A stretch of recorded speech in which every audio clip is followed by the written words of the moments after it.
All right, welcome back, everyone. So now we will have our first panel. It will be themed New Geopolitical Realities in the World. It will be moderated by our first moderator, Jørn Sund-Henriksen, partner and sales director at Webium, leader of the Norwegian Ukrainian Friendship Association, and co-host of Ukraina-podden. Please, Jørn.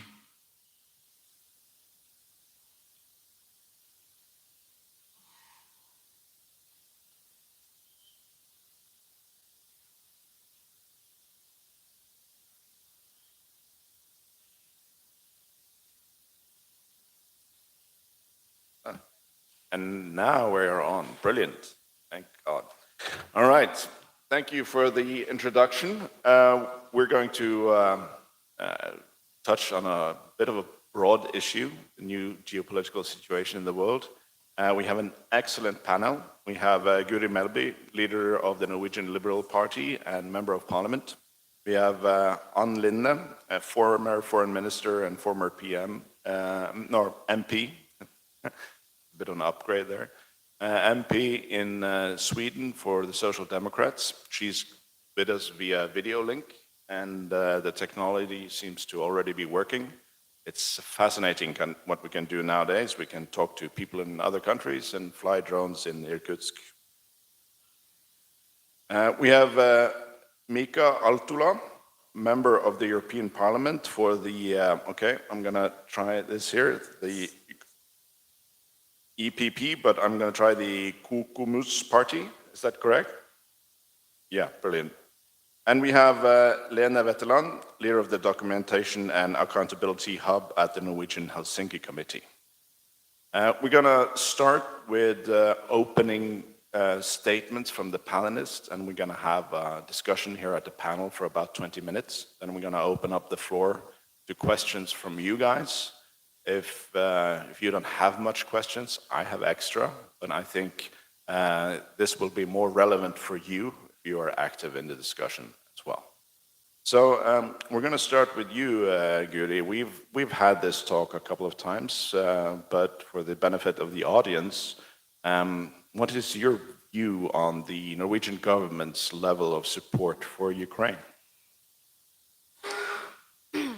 Thank you so much, Jørn, and thank you for the opportunity to be here. I think it's very important that we have this meeting. It's one of the many ways that we need to work to keep this issue on the agenda.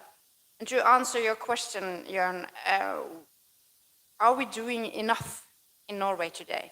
Because I think many people are sort of satisfied. Think now we're allocating a lot of money to Ukraine. We're doing a lot, but is it enough? And my answer to that is a question that we need to ask ourselves every day, because that depends on so many things. It depends on the development in Ukraine, what the needs are, whether it's the defense or whether it is humanitarian aid, or whether it is support for rebuilding the country again and again and again. And it's of course also dependent on our own capacity to support Ukraine, and on what other countries in the world are doing and what kind of role there is a need that Norway takes. And just to be very clear, Ukraine is not only fighting for its own freedom. Ukraine is fighting for the principles that are integral for our democracy, sovereignty and territorial integrity, and also the right and freedom of a people to choose their own future. And when those principles are under attack, our response must be unwavering. And of course, Norway has contributed significantly. We have provided weapons, training, and financial support. But as long as Ukraine is still under attack, not enough. Not as long as Russia continues their brutal aggression. Many talk of a peace negotiation, but when you look at Russia's demands, they're not at all realistic. Russia shows no real sign of wanting to negotiate. And I think also it's important that we remind ourselves that Norway is actually the Nordic country that contributes the least to Ukraine as a percentage of our GDP. The least of the Nordic countries. And I think actually it's embarrassing when we also know that we are the country that has gained the most due to profits from high gas prices. So I think that we must do more and we must do it faster. And the things that we emphasize is that we need to take a leading role internationally for Ukraine and to increase our military support. We need to strengthen the sanctions against Russia and close the loopholes that are still there. We need to support Ukraine's path towards the EU and NATO membership. And we need to invest now in the reconstruction of Ukraine, not just with money, but also with knowledge, with technology, and with solidarity. And I think my last point in this opening remark is that we need to lead by example, by protecting our own democracy, standing up towards disinformation, and showing that small countries actually make a big difference. I think that, for instance, Denmark, with their Prime Minister, Mette Frederiksen, is a very good example on how one rather small country actually can make a big difference. This is not just a war in Ukraine, it's a war that threatens our own security, and it is a test of our values. So we have to make sure that we are on the right side of history, not just today, but every day ahead of us.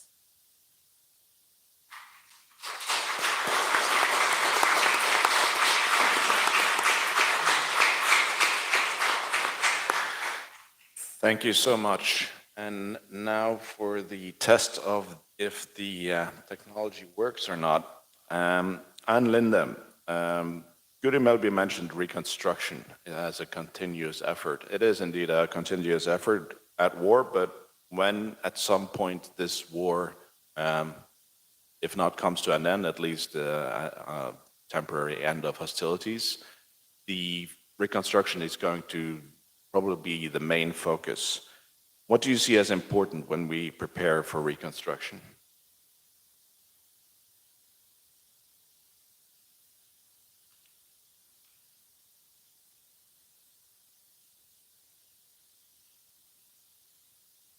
So can you hear me now?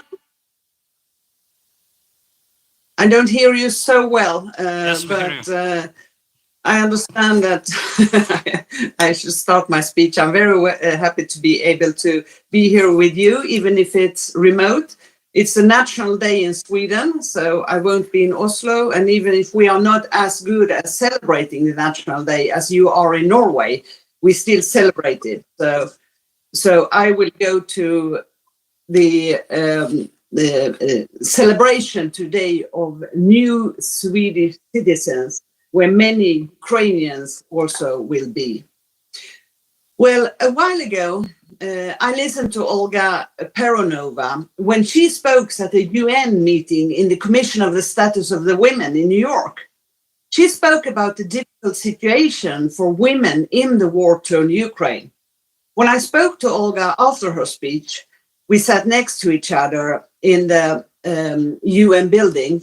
She underlined how important it is that the world continues to talk about Ukraine, to tell us about the horrific crimes, and to want us to continue to be engaged.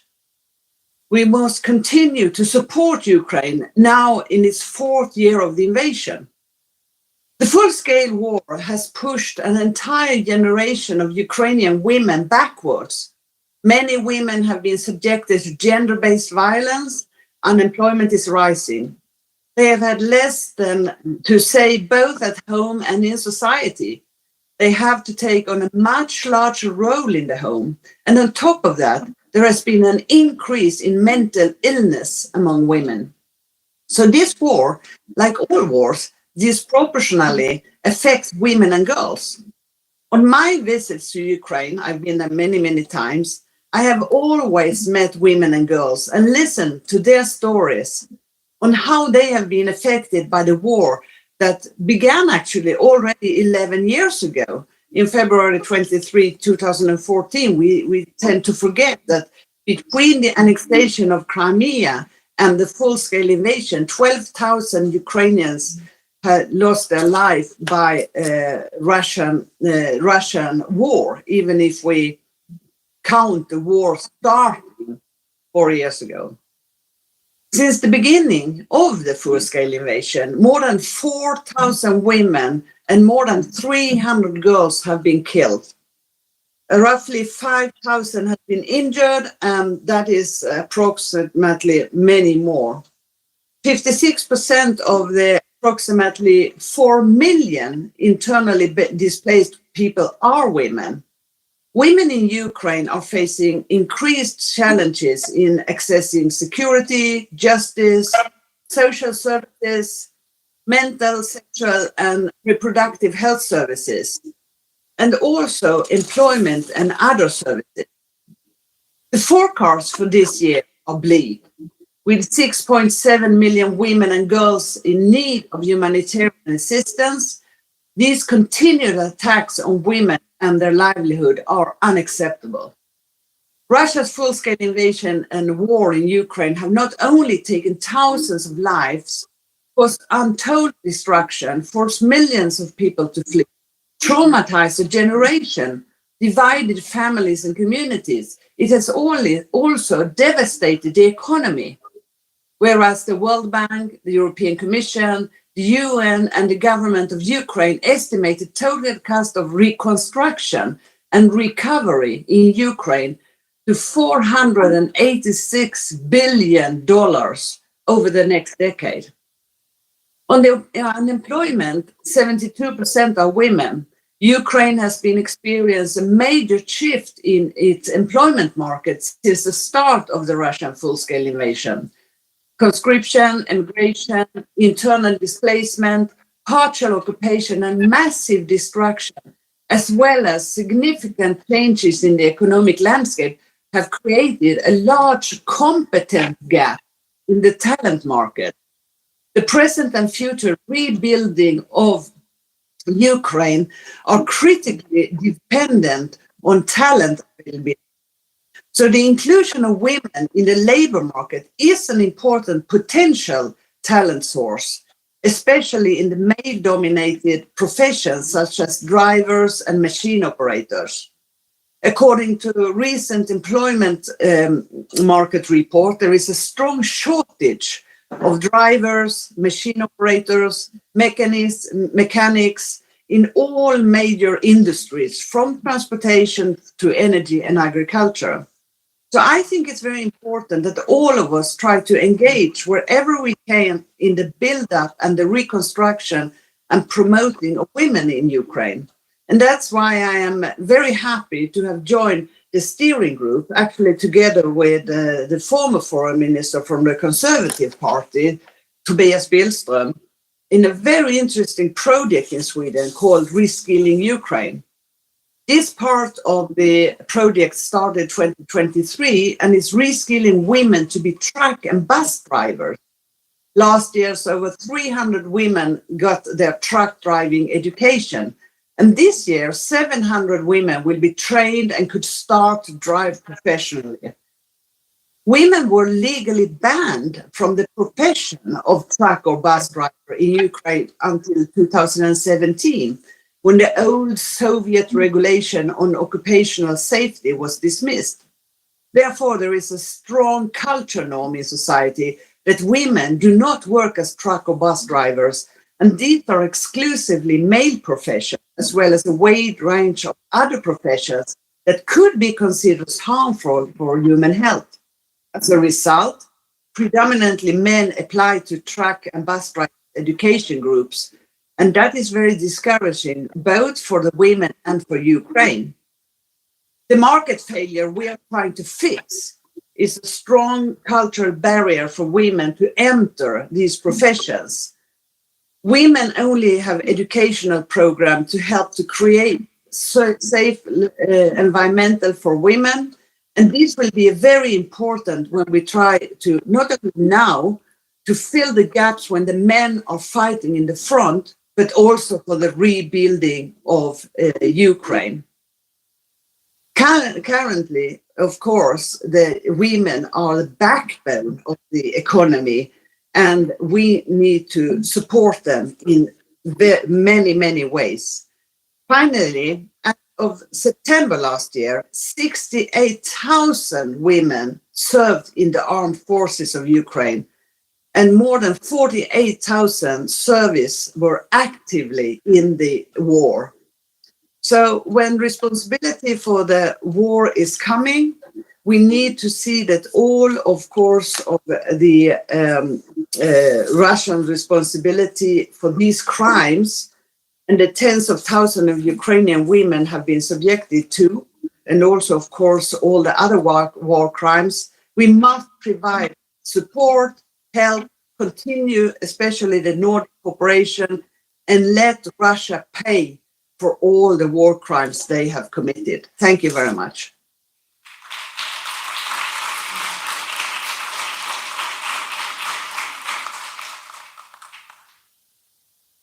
Thank you so much for that. I think it's a very important point that is often under-communicated with a high number of women serving in the Ukrainian armed forces. And since it's Pride Month right now, I would also mention that they have a high number of gay and trans people serving in the Ukrainian armed forces, which is also a testament to their liberal values.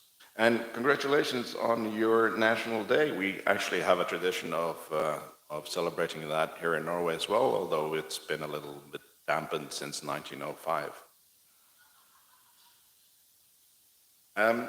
Mika, Aaltola, when we are discussing a new geopolitical situation, we are very happy, both in Norway and I think the rest of NATO, that you and the Swedes have joined NATO, but especially because you have preserved such a large military force. Still, you have been an advocate to increase it even further. Have the rest of us still not woken up to the danger? I think for a degree, yes, we have woken up. Everybody is seeing what is happening. It is clearly in front of our eyes. We can, of course, close them and pretend that everything is okay and try to mitigate risks. But that is a danger. If we mitigate too much today, tomorrow is going to be a very difficult day, and day after tomorrow.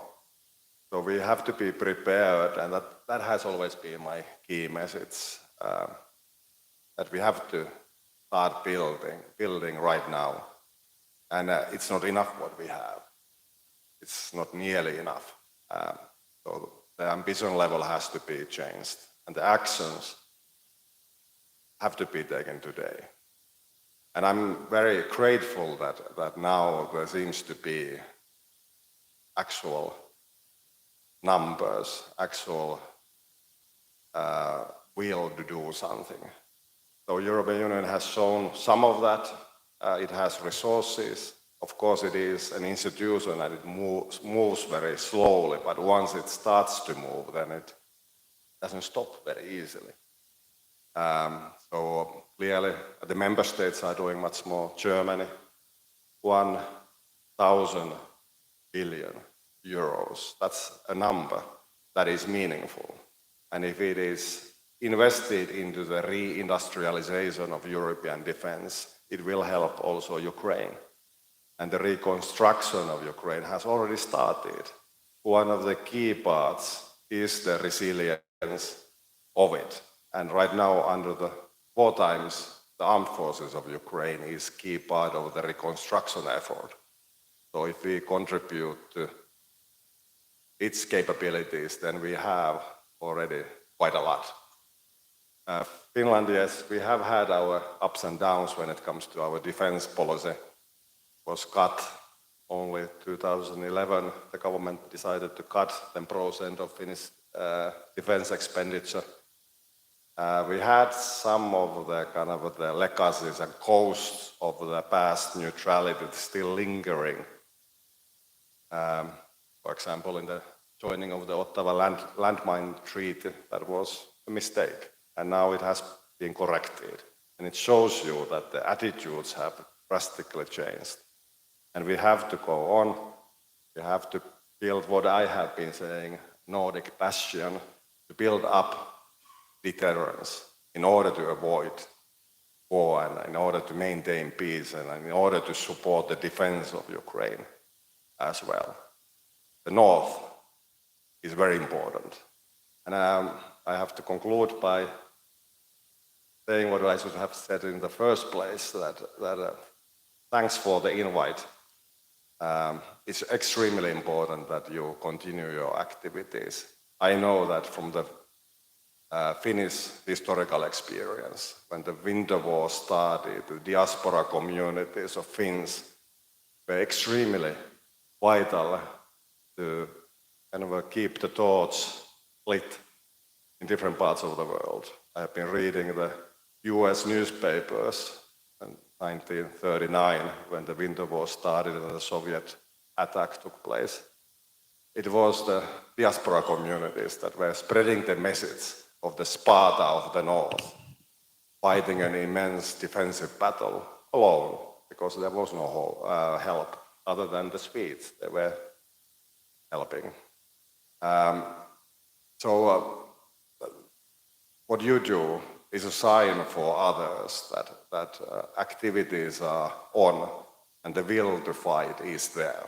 So when you have your daily demonstrations, remember that you are a vital part of the defense of Ukraine and keeping the immense will to face the enemy that is so relentless and terrorizing. So your role is extremely important.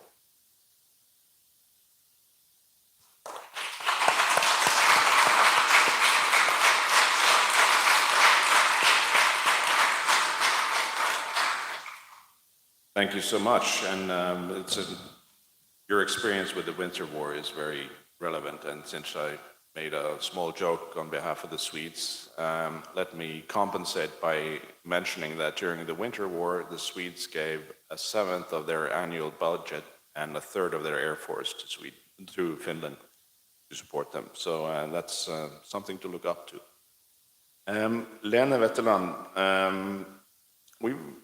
we have a lot of focus on the war fighting itself and some focus on reconstruction, but at the same time, it's vitally important that we maintain and keep the liberal values and the democracy in society while at war.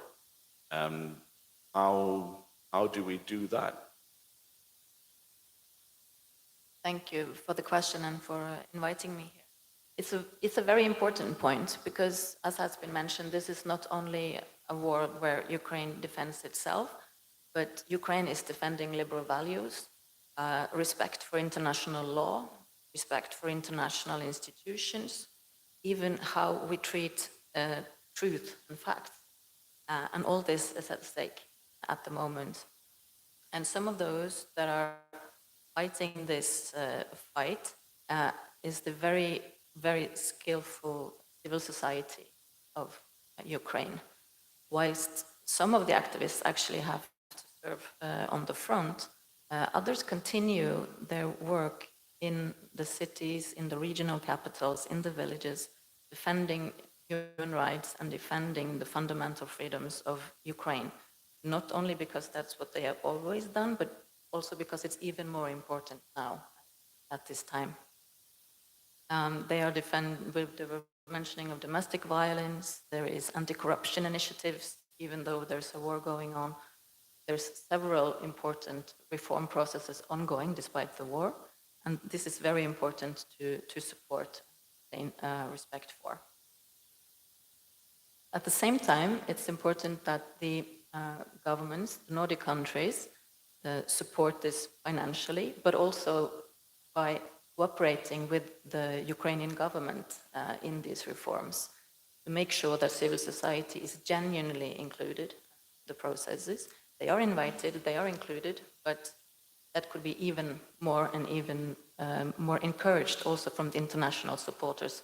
Some of our colleagues in Ukraine have even underlined that some support could come with some conditions in order to encourage even more implementation of these reforms that are lying there and ready to be implemented, but of course a lot of other things are going on. But this is a parallel process. Since I'm heading the documentation and accountability hub of the Norwegian Helsinki Committee, I also have to underline the importance of support to the long-term documentation of the war crimes that are taking place. This work started in 2014, the first occupation. Remember that there has been occupation of large parts of Ukraine for 11 years, and there is human rights violations, severe violations ongoing every day, and they are documented to the point where, to the extent possible, and also the war crimes taking place. This is a very diligent and difficult work that takes a long time and needs stable support to be most efficient. And also this information that is collected by civil society activists in Ukraine will eventually be used to help alleviate the huge caseload that is now piling up with the Ukrainian prosecutor's office and eventually with the International Criminal Court. This information can be used in these processes, and it's important that it's maintained support for this important work. We mentioned, all colleagues, the importance of unity, that international supporters stand together and stand by their word. One important aspect is the sanctions that have come up. There are the targeted sanctions against individuals and against particular spheres. We know that there are evasions of these sanctions. They happen through even countries that are considered staunch supporters of Ukraine, but it happens. Alexandra Matveychuk was here earlier this week, and she was telling how a mother defending her child was killed by a drone that had components that are on the sanction list, but nonetheless were to be found in this drone. This is a very important process also to close those gaps.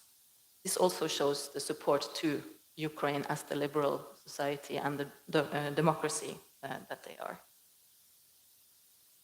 Another important aspect is support to the Special Tribunal for the Crime of Aggression.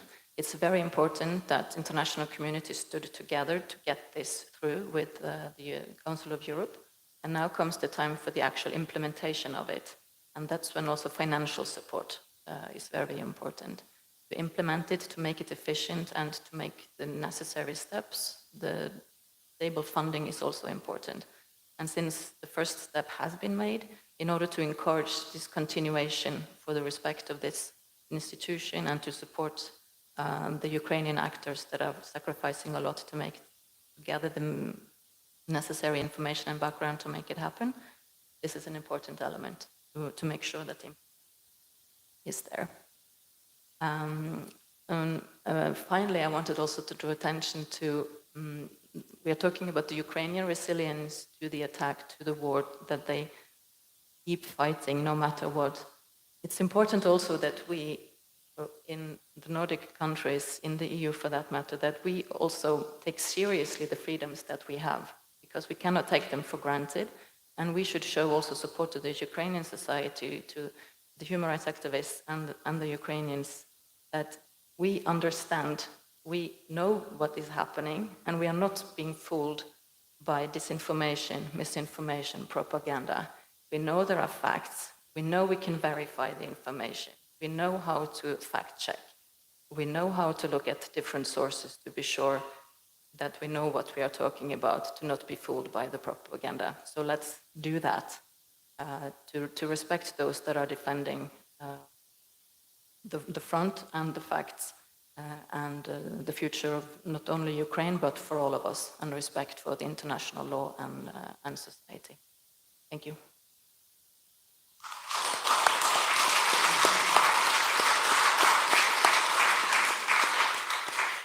Thank you so much, and also thank you for articulating so well why civil society is important and the work that all the people in this room are doing.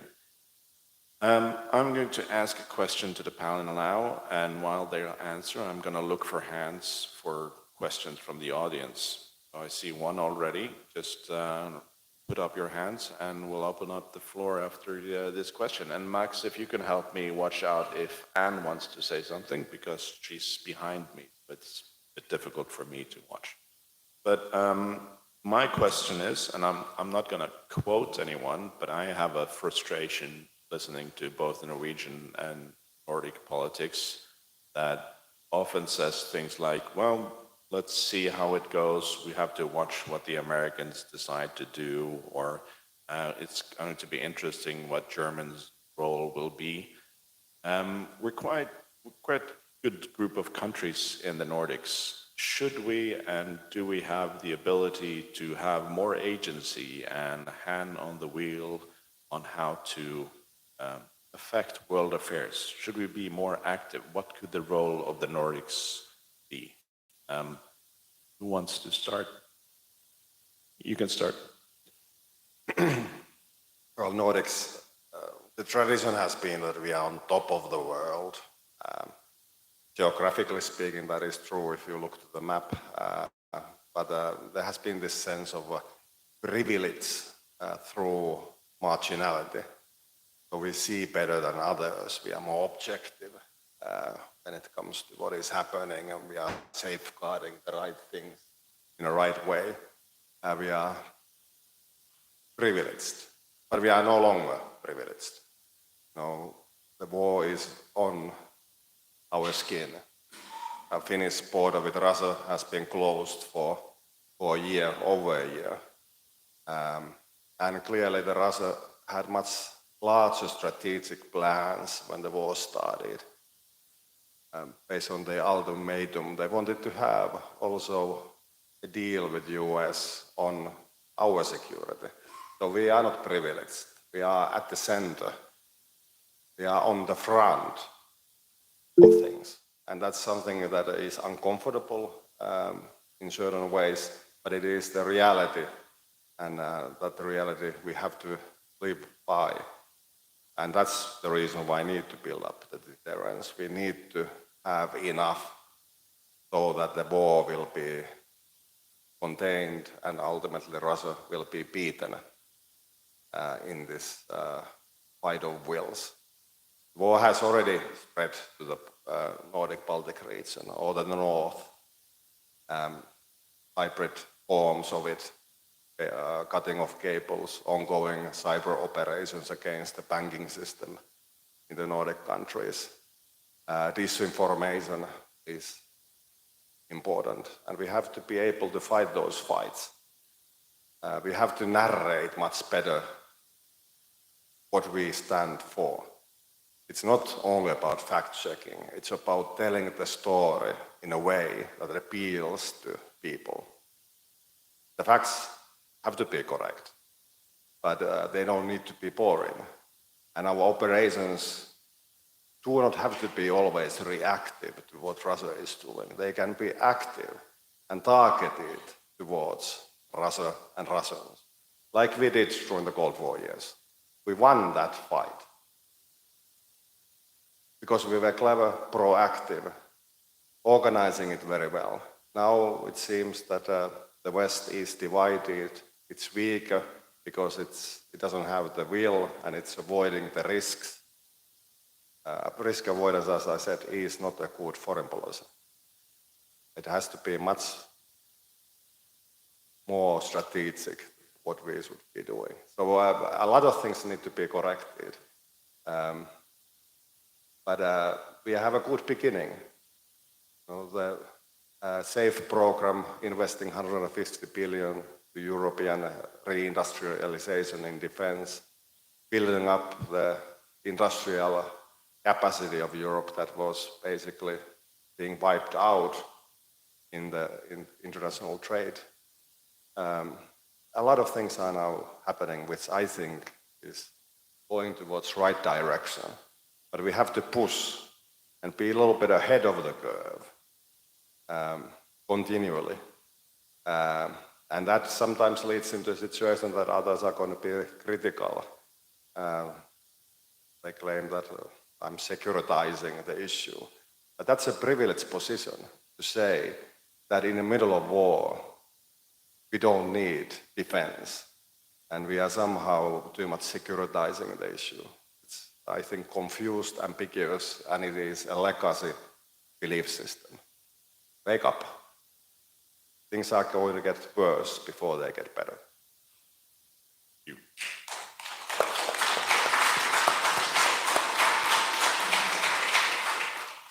And Linde?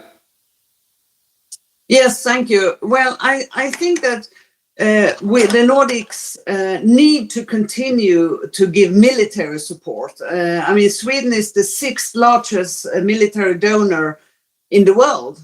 We have 61.9 billion Swedish crowns so far in military support.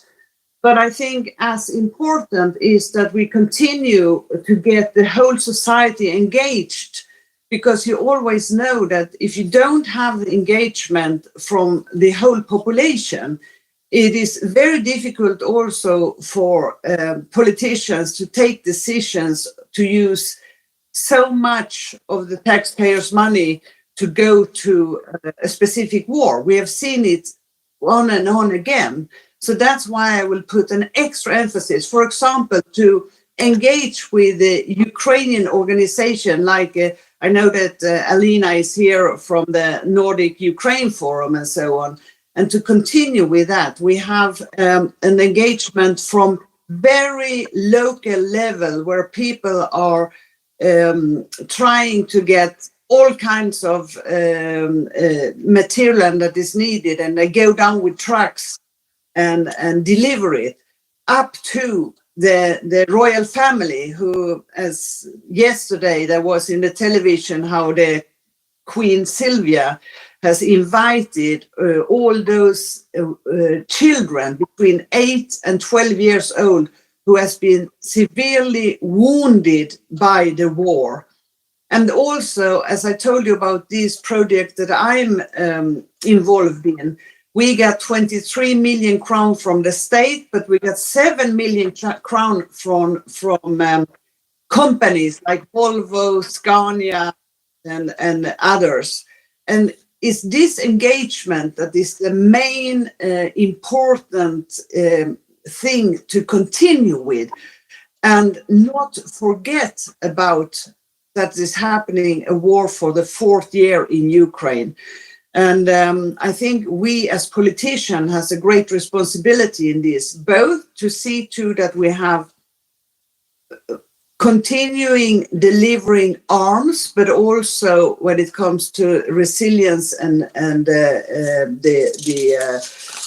civil protection, and to get the whole society from a local truck driver in a village up until the business community and royal family and so on, because that is so much symbolism that is needed. Thank you.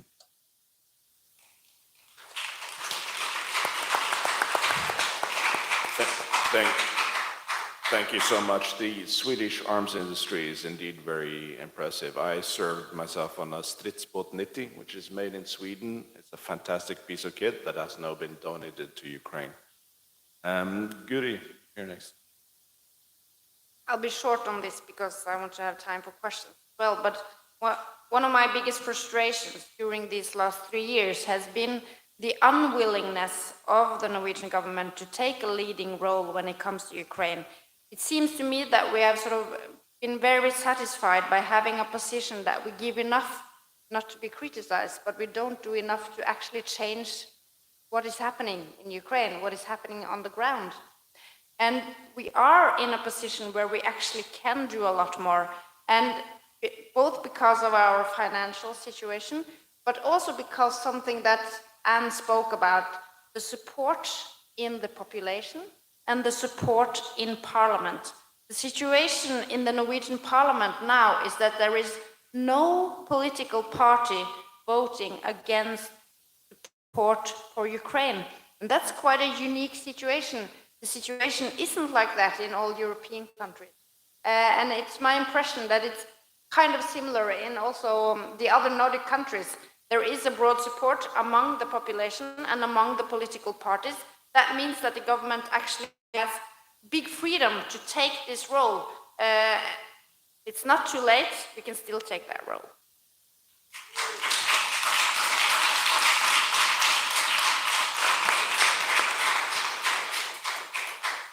Okay, we have at least one question and we're open for more. I just remind you that, yeah, there's But we're going to gather up 4 questions now, and then we're going to open up the panel to answer all of them. And I just remind you that the panel is full, so we welcome short and pointed questions, not large statements.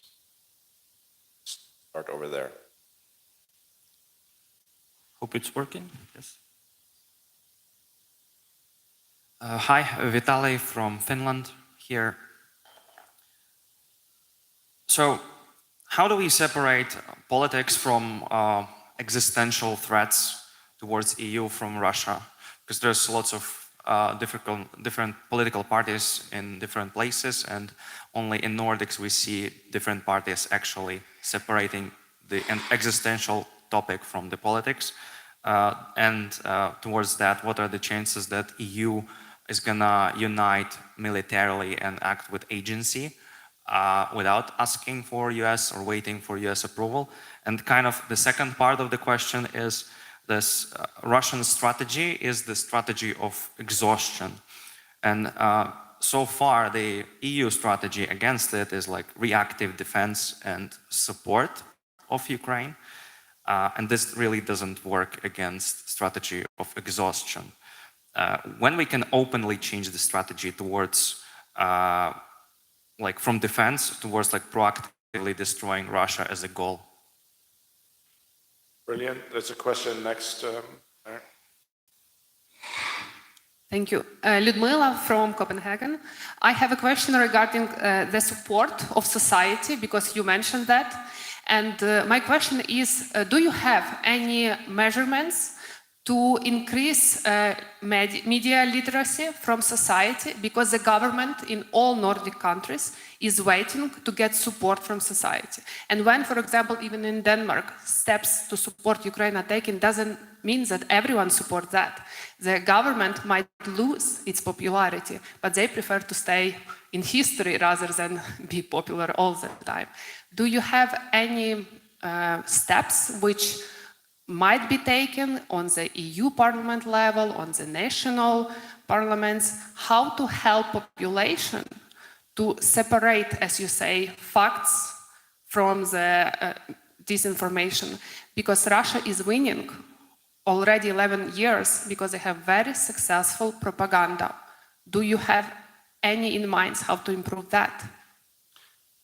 Alan in the back there. Yes.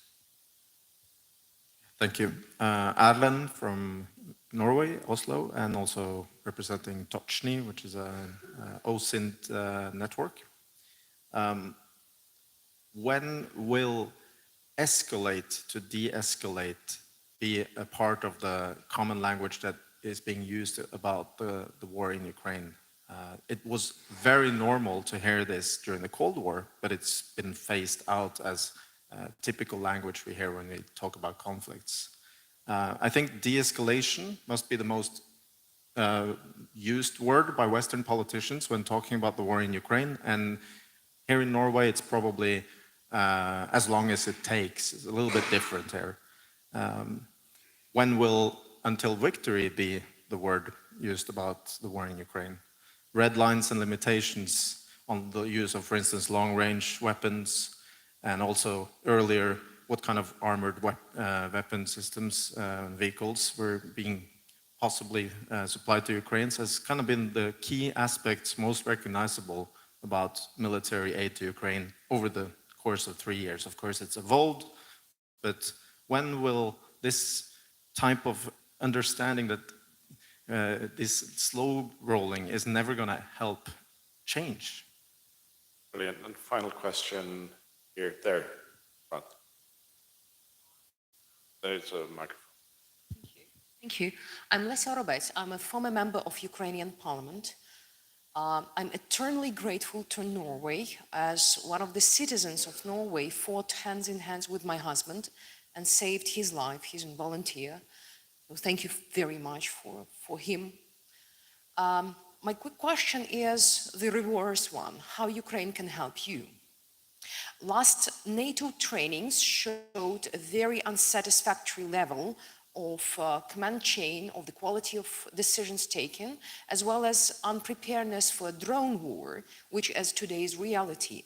How about we help you training your soldiers, probably on our territory, probably the other way around, because Russia attacks only those who are not prepared. This is the Ukrainian lessons learned, and we are very eager to pay you back with increasing your level of security as well. So let us discuss this thing as well, including the air defense, because you know, those systems do not shoot themselves. It takes a very high trained team to be able to protect cities like Oslo. Thank you.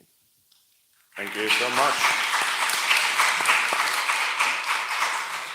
That is a group of questions that are much better than what I had prepared. So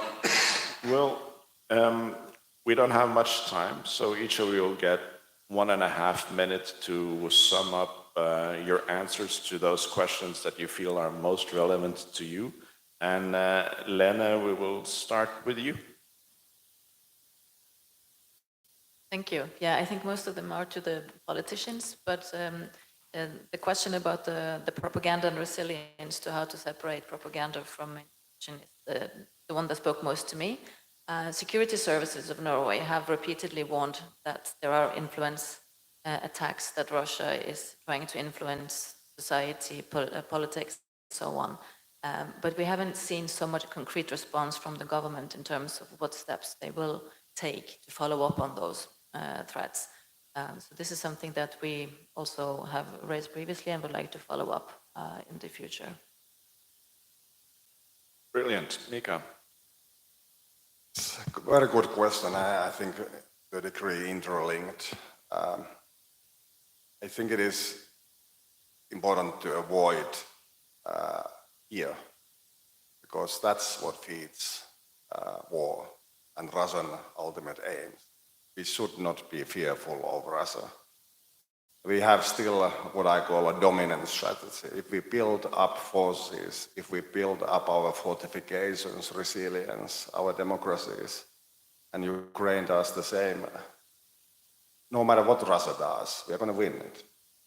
Ultimately, our fight will be victorious. So it's up to us. So the fear is directed to us, so that we won't do anything and that we avoid escalation, that we avoid different other approaches, and we fall asleep again. We normalize war in Europe, large-scale war. That is what I call, militarization through normalization. And that's wrong kind of attitude. What we should do is build up forces, and the European Union is part of that equation, because they have resources, or I'm part of it. So we have resources, NATO has plans that it has been practicing. So it is something that is actionable if you inject funding into that. So I hope that NATO is going to be a workable also in the future. Let's safeguard that institution. Donald Trump is not going to be president of the US forever, only briefly.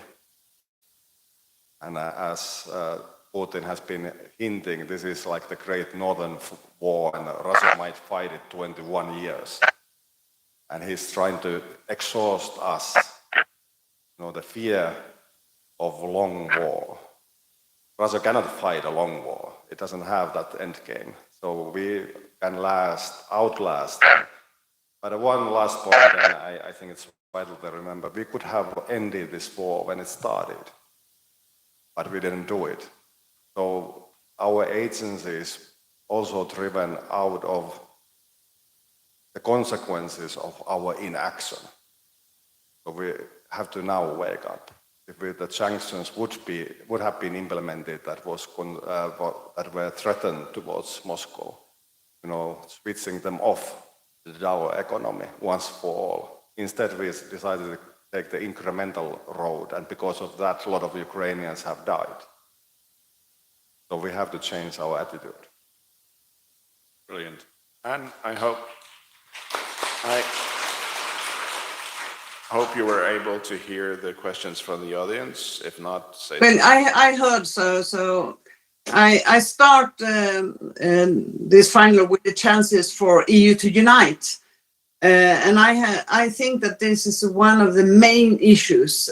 I took part in the decision as minister for the first 6 or 7 sanctions decision, but it's very, very difficult. I don't think people understand how difficult it actually is to get a unanimous decision from EU. And now there is 17 sanctions decision, but every one of them have been challenged and have been weaker because some countries wanted to weaken the decisions.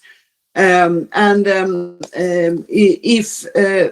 you see on the statistics, right now there is more and more, I would say, not fully commitment from the southern and sometimes also some of the central European countries, but still strong support from the north and the Baltic countries. But we need to get EU to continue with this. The 2 main issues now is to get rid of the shadow fleet that is actually giving energy like LNG and oil to many European countries from Russia, and by that is actually fueling their war machine. But it's also the question of money. How can we use the frozen assets from Russia to build up Ukraine? And I think we need to have a strong push for all countries in the EU to agree on that. And finally, when it comes to the question of de-escalating the war, well, I think that here we need to follow very closely what does Ukraine want. It's not up to us to tell them to de-escalate or to withdraw or to make a peace that they don't feel is fair. It's up to us to follow what the Ukrainian people and government wants. And we don't want to have a solution in the end where Russia wins so they can continue their war also to other countries. So the support for Ukraine, full 100% in the terms that they want, so that we finally can get an end to this war. Thank you. Thank you. Guri, you will get the final word. Thank you so much. I think they were very good questions. And I don't think that I'm actually in a position to answer many of them. Now you closed off the mic. I cannot hear anything. I think I just want to say, a couple of weeks ago, I had a meeting with some American politicians from the Atlantic Council, and we discussed a lot Europe's role versus the US role. 2 things actually, what we can do to keep US supporting Ukraine in one way or another, but also how is it possible for Europe to do more by its own. And this American politician, he said, it seems to me like Europe has woken up, but you haven't had your coffee yet. And I think that sort of sums it up quite good, because it seems like that many European countries know what is happening. The analysis of the situation is sort of okay. We're all seeing what is happening, and we're seeing that we need to step up, and we're doing it a little bit, but not nearly enough. And I think, as you said, if we could just keep doing the same thing that we have been doing now for 3.5 years, this will take forever, and we won't ever get a solution that will be satisfying for Ukraine or for the rest of Europe. So we have to do something to change the dynamics of the situation. Exactly what every country should do, I don't have an answer to, but I know that Norway has the possibility to step up a lot, at least to give more money, support industry. That is something we should take a much clearer leading role to. Thank you. Thank you so much. Thank you to the panel and for the questions. And that's a great segue for a 120-second coffee break. Thank you. Thank you very much. Thank you, the speakers. Thank you, Linde. Thank you, Jørn. Some presents from the organizers for the speakers. Everyone else, very short break. We start 11:05 sharp. Please try to be there. Okay. We continue So, very nice last panel. We hope that we can keep up the level of the discussion, but we hope that we can improve the timing of the discussion. So please, when you are asked to ask very short questions, please do so, because otherwise you will miss your answer. So, guys, our next panel is themed Security Challenges for Europe and Nordics, and it will be moderated by Erik Adamson. He is a foreign policy analyst and communication manager at Stockholm Free World Forum, and he is also a member of the board at the Nordic Ukraine Forum. Please, Erik.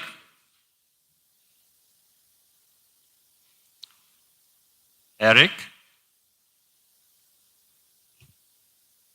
Well, good morning, everybody. As Max said, I'm Erik Adamson. I'm a foreign policy analyst at the Stockholm Free World Forum, a Swedish think tank.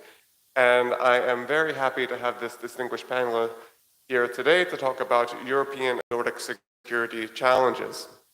So, all the way to the right, we have Hanna Hopko, chairwoman of the National Interest Advocacy Network in Ukraine and previous chair of the Foreign Affairs Committee in the Ukrainian Parliament.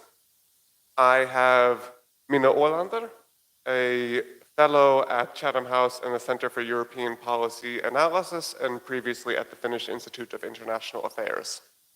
We have Lene Tresselt, partner and group director of Defense and Security and head of Defense in EU and NATO at Pedersen. And we have Celine, project manager at Rasmussen Global with several years' experience in foreign and security policy, including the European External Action Service and Danish Ministry of Defense. Thank you for being here. So I'd like to start and set the stage. Many people think of the Nordics as very similar, and in many ways we are. We share values, we have a shared history.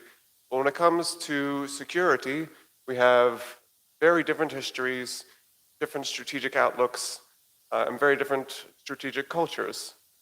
So I'd like to open by asking first our Nordic panelists and then Hanna a separate question to you. How has Russia's war against Ukraine changed your respective nations' security thinking? And how does military aid to Ukraine tie into this aspect? Mina, I'd like to start with you.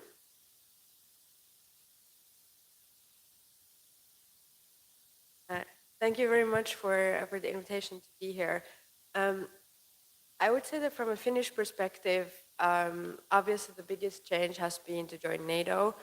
On the other hand, although that was a big policy change, there hasn't been like that huge a change in terms of the Finnish defense system, because we kept up the kind of territorial defense force that most, especially Western European countries, didn't after the Cold War. However, there's every day something that we learn from Ukraine. There's like, I mean, military history is written in Ukraine and by Ukraine as we speak. And last Sunday's Operation Spiderweb was just one of the major moments and major Ukrainian successes that we analyze very carefully and learn from this. Furthermore, obviously, it's been very important for Finland to support Ukraine as much as we can. It's always sort of a tricky balance in Finland because we obviously are very conscious of our 1,340 kilometer long border with Russia, and that if the war sort of like spills over, it can very quickly also reach us. But nevertheless, it has been incredibly important in Finland to support Ukraine, and the popular sentiment is sort of like that although we're doing as much as we can, probably we should do more. So people really want to push the government, and there's been a lot of frustration with like some too strict rules about fundraising and so on for Ukraine in Finland. So people are incredibly supportive. In Finland, it would be basically a political suicide to try to suggest that we should support Ukraine less. So that's a very good place to be. However, that obviously doesn't mean that the work is done. So we need to keep going. And I think that there is a lot of good synergy between Finland and Ukraine, and a lot of possibilities and a lot of potential for mutual learning. Celine, Denmark has been quite the supporter, but how has the strategic outlook changed with the view from Copenhagen? Yes, thank you for the question and thank you for the invitation. So Denmark has been a NATO member for a long time, but in a strategic way, we also changed a lot because we finally suspended the 30-year opt-out to participate in European foreign policy.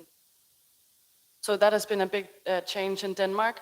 And I would say strategically also, as many other EU countries, moving away from reliance on the US towards more European autonomy, but still with the thinking that we do need the US military and security guarantees.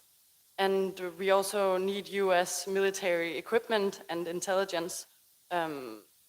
So Denmark is trying to balance between continued transatlantic cooperation in the military sector and also strengthened European defense cooperation. And I would say very importantly also strengthening Nordic unity in NATO and in the EU. And then in military aspect, more operationally, Denmark has been, like you also said, a very, very strong supporter of Ukraine. And I think Denmark is pioneering different support mechanisms because Denmark and also the Danish population knows that Ukraine's security is our security. So I think Denmark is really at the forefront of Ukraine support. We have reached more than 2% capita of support to Ukraine, which is more than the Nordic, our Nordic allies. But yes, I think that it's important that we keep going this way and that Denmark keeps taking this political leadership, especially because Denmark, also relative to Nordic allies, don't have the same size of military and the same defense industry. So taking on the political risk and the political leadership is very important for the Danish government.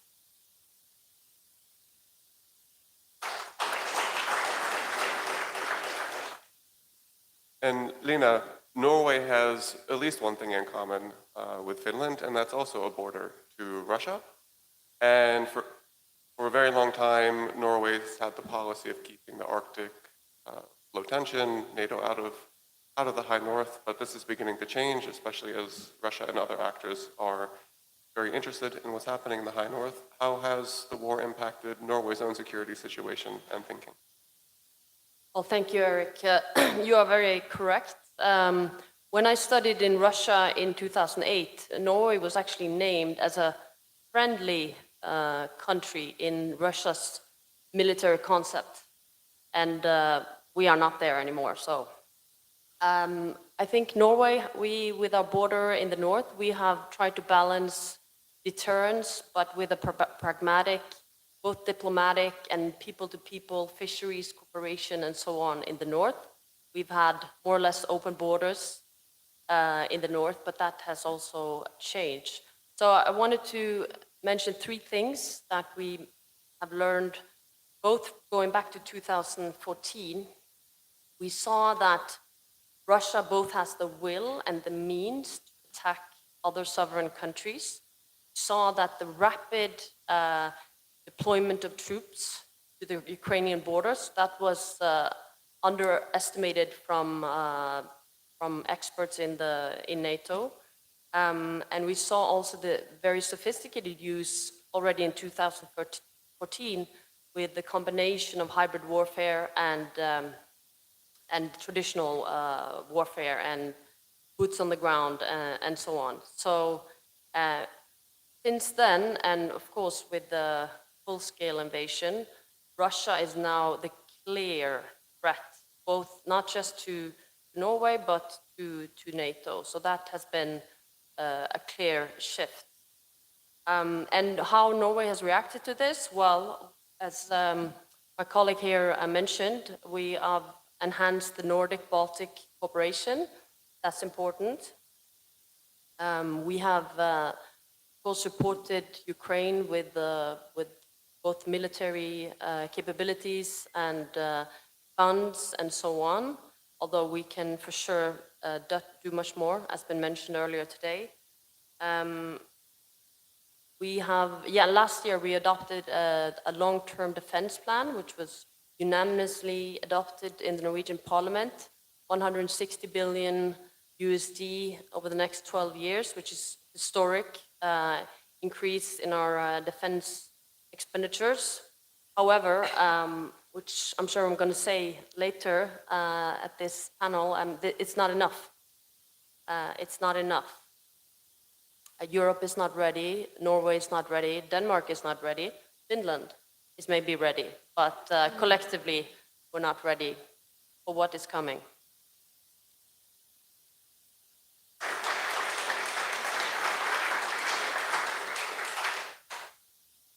Hanna, I'd like to get your perspective from Ukraine. How has the Nordic military aid been perceived?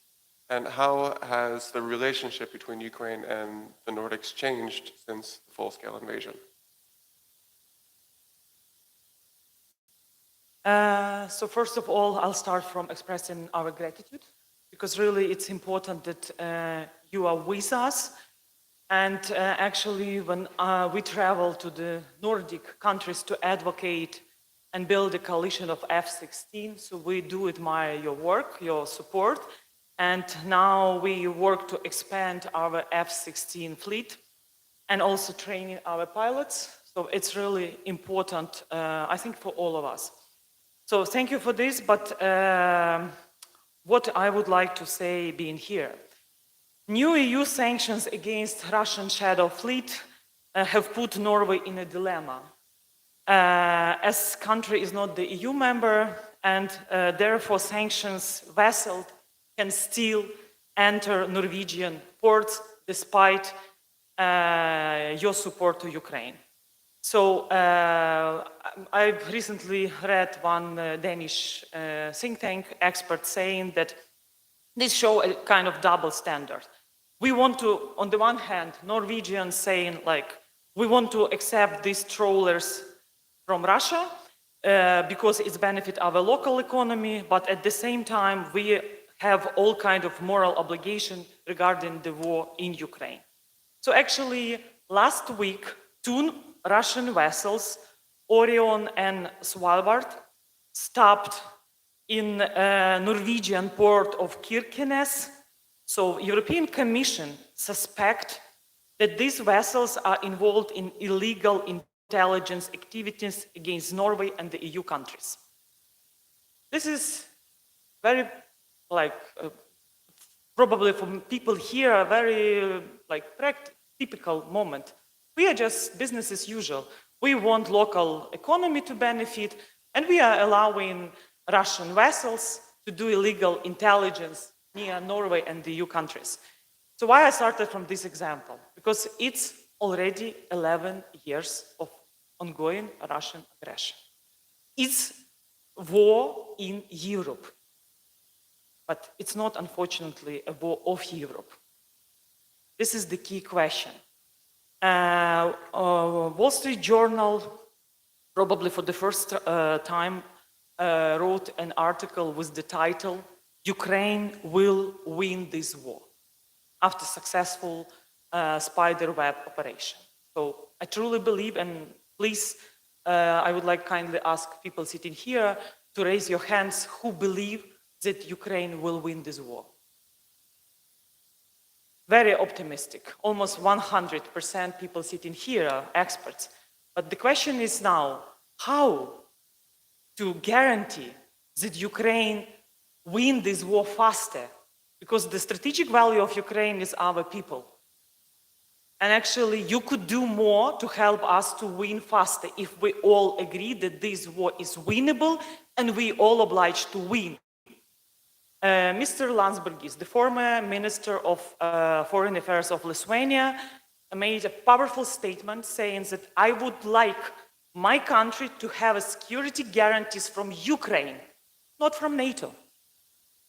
I congratulate Finland and Sweden joining NATO, but I question that NATO is capable to defend you in case of massive Russian cruise ballistic missiles, kamikaze drones, or even if Russian repeat spider web operation like Ukrainians did against you. Sorry guys, but the truth is, even if your intelligence and your military will say that we are prepared, but you don't have any practical experience, any. This is the truth, like you this or not, but my moral duty is to say you the truth. Because without truth, you cannot be prepared for the hybrid modern warfare. With the, there is great experts here, Mykola Beleskov, Taras Chmut. So please seize these opportunities to ask them what means daily to use 100 long-range drones. And actually, Ukraine is capable to produce 500 a day. And the issue is not the capacity. The issue is financial resources. So this is why I'm thankful to Danish model that you helped us to buy our Bogdana howitzers. I'm also thankful to Lithuania, to Norway to buy another equipment. But we are capable to produce 500 drones. This is what Russian goal is. So everyone is discussing now. This night was a kind of nightmare. Russia keep terrorizing Ukrainian daily. And everyone is saying this is a revenge for successful spiderweb operation and that Ukrainians destroy Iskanders. No, this is not the reason that they are revenging us. The real reason is the goal of Russian genocidal war is full obliteration of Ukrainian nation. Full stop here. It's a Russian imperialism, and for centuries, nothing changed from Soviet Union, Holodomor, a genocide organized by Stalin. And today I'm wearing a new t-shirt from our Make Russia Moscovy Again. It's a t-shirt with Make Bashkortostan Free Again, which was from 1740, occupied by Russia. Everyone should understand, sustainable peace without Russian military defeat and de-imperialization of Russia, decolonization is not possible. It's very clear. And also, since for me, it's already more than 11 years of my life. My daughter, she is now 14 years old. She was 3, asking very naive question, Mom, show me at the map, where is Crimea? Mom, where is Russia? I say, this is Russia, this is Crimea. Crimea is so tiny. Russia is so big. Why Russia wanted to grab our Crimea? So it was very hard to explain my daughter what Russian imperialism means. But when she grew up and she saw many pictures from Bucha, Mariupol, she definitely wants Russia to be defeated and punished and justice. But just to conclude, 11 years ago, why I started, it was Russia acting alone, invading Crimea, before was Georgia. Now, axis of evil states already formed their alliance, institutionalized. We produce a paper. Vlada Dumenko is here, she could share the link. We presented this paper already at the European Parliament at SEDE Committee, Security and Defense Committee, their inaugural session. Ukraine's experience encountering axis of evil cooperation. So we analyzed dual-use trade, intelligence data share, military, joint military drills, everything. So guys, I would like to see that Western nations are cooperating the same level that axis of evil states, the same speed. So Ukraine don't have cards, we often hear. And the reality in the battlefield and what we are doing at the Russian territory proved that we do have cards. And NATO could have these cards having Ukraine as a NATO member. It's clear.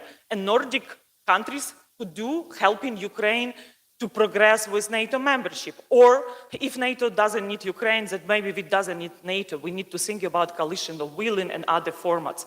This is the reality, because we learned within 11 years that if we are deprived with weapon, we need to destroy Russian military fleet, what we did in 2023, 33% of Russian military fleet was destroyed by Ukrainian drones. I produced another paper about Sino-Russian alliance and their ambitions in Arctic.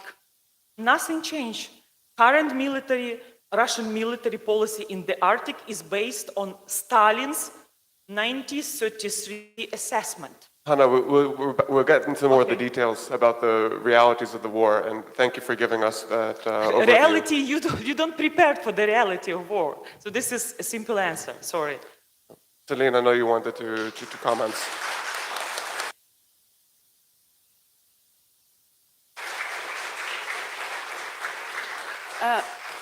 No, yeah, I just want to give full support to my Ukrainian colleague. And also I wanted to just come back to the difference between commitment to Ukrainian victory in Ukraine and in the rest of the West. Those of you that will attend Globsec next week will probably gain insight in that optimism about this is bigger in Ukraine and more skeptical in the West. So it might be optimistic here and there might be a lot of support, but I think since this is an advocacy summit, just an encouragement to advocate for Ukrainian victory and commitment to Ukrainian victory in our respective countries. Mina, I want to pick up on the question that Hanna mentioned, how to guarantee victory for Ukraine. You recently wrote an article outlining all the great sources of cooperation that is happening between the Nordics and Ukraine. Could you speak a little bit about how the Nordics are working, what we can do more to increase Ukraine's security and also our own through greater cooperation? Also, again, thank you very much for everything you said and for being here. I think for us in the Nordic countries, this is a big source of frustration as well. It has been said multiple times how strong the support is both on the government side and in the civil society in the Nordic countries. However, all of our countries have limited means. That's why I think that the example that Denmark has set has been so amazing. First of all, Mette Frederiksen is a social democrat, so she has shown that social democrats can still sort of, do the right thing and support, excuse me, Ukraine as is needed. And also because Denmark has punched so above its weight. I mean, it has the financial and fiscal sort of room for that, which is great, and this is exactly the right use for it. But I think that this has been really important that smaller countries like Denmark and other Nordic countries, I also agree with the Norwegian assessment here that Norway would have a lot of room to do more, and I hope that will happen in the future.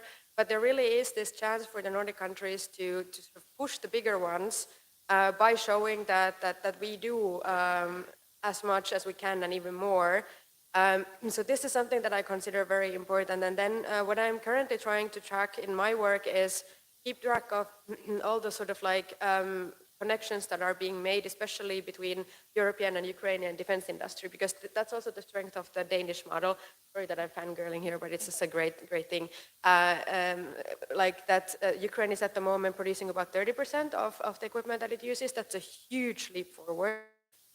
So Ukraine is actually developing a lot of own capability. And this, of course, makes it also easier for European countries to keep up the long-term support. Because the more we only need to give money, the less it is a problem. So Europe was struggling with lack of stockpiles, long lead times in production, and simply the fact that we didn't have enough equipment to give to Ukraine in the first place. But now that Ukraine is gaining more and more self-sufficiency, that's really great. And also we will get to profit from that. So it's a really mutually beneficial relationship that is being built. And it's great to see how it's happening on many levels. There are big players like Thales and Rheinmetall who are concluding important agreements for production together with Ukrainian partners and in Ukraine. Excuse me. But also on the smaller level. So there's been a number of, for example, Nordic and Baltic startups, to mention an Estonian one that developed a special sort of mini missile for anti-drone operations. That's cheaper to produce and so on, because obviously this cost thing is a huge issue. You can't use Patriots to shoot out down drones.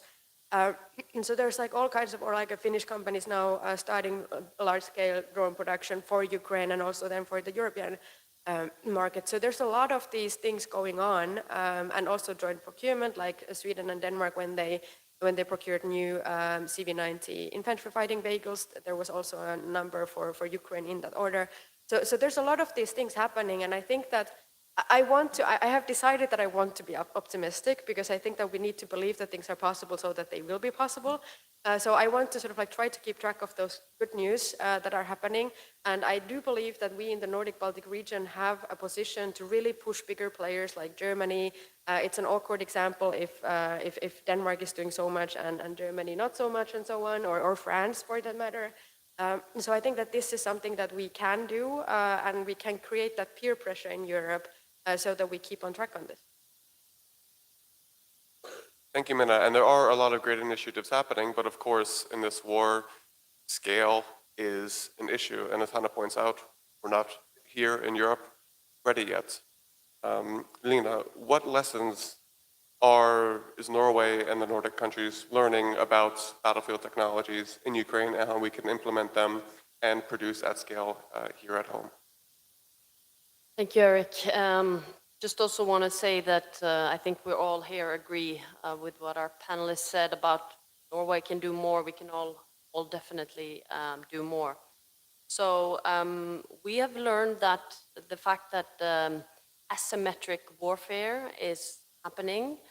We've seen the combination of highly sophisticated combination of intelligence, autonomous systems, and precision strikes to take out Russian high-value strategic capabilities, like we saw recently with a very impressive attack far in the Russian territory. So that's been hugely impressive.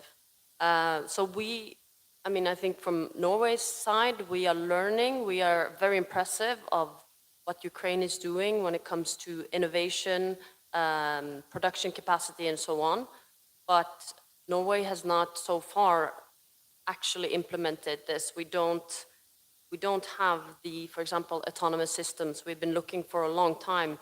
What kind of drones should we have? Well, the technology goes so fast, and so we're not sure. We're used to buying tanks and aircraft and these very handfast, expensive things, and we're used to go to Kongsberg and to Raytheon and Lockheed Martin and so on, but we're not used to buying weapons from maybe a seller, innovative people. But this is what Ukraine has done, and we definitely need to learn. I heard the other day that Russia is now producing 1,500 tanks annually, and I think in Europe we can maybe move to a couple of hundreds annually. We are very, very far from the Russian capacity. We're very far from supporting Ukraine as much as we can, and I believe, and intelligence reports in Denmark, in Germany, and so on, is saying that if Russia perceives the situation at the end of the war in Ukraine as a victory, which I think they do, they will move into another country. And that could be any of us. It could be any of our neighbors, brothers and sisters in the Baltics and so on. But the fact is that the will to and the mentality has not yet sunk in. I think a lot of us, citizens, politicians even, academic experts, we discuss, we agree, but then we go home and we put on the barbecue and we watch a movie and we kind of forget that we're actually in a conflict situation already. Lene, I want to ask you about this mentality of being ready, and you mentioned the United States earlier. Denmark has been, of course, the news in the middle of the transatlantic shifts with threatening rhetoric around Greenland being called a bad ally, even though Denmark has been a wonderful ally with the United States and NATO in Afghanistan and having been a leader on the F-16s, as you mentioned. how has Denmark reacted to and been navigating being in the middle of needing to support Ukraine while being really unable to rely on the United States as a traditional security provider? Thank you for that question. I want to highlight sort of 3 lessons or dilemmas that I think Denmark is coping with and many of other EU countries also coping with. So the first is what I would call the reliance autonomy dilemma. And Denmark has for a long time relied on the US and have been participating in US operations and supporting US strategies, buying US F-35 planes to try to keep a good transatlantic relation. And it's not a new thing that small nations need allies to be able to defend themselves. But I think Denmark realized we can't rely just on one ally. So when Trump said that he was willing to use military force to acquire Greenland, that was a big wake-up call for Denmark, and it gave us some homework to do.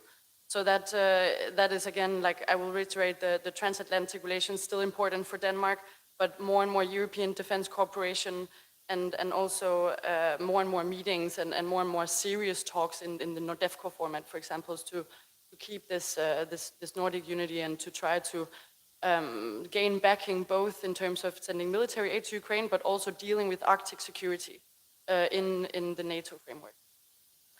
And then I want to highlight the sort of industry security dilemma. So like I said, Denmark is a small country, we have a small army, and we also have a quite small defense industry.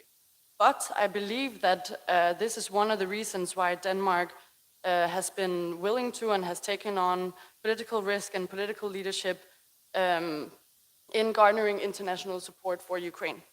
And that is, among other reasons, because other countries with big defense industries, they have a balancing act between supporting Ukraine and supporting or benefiting their own industries.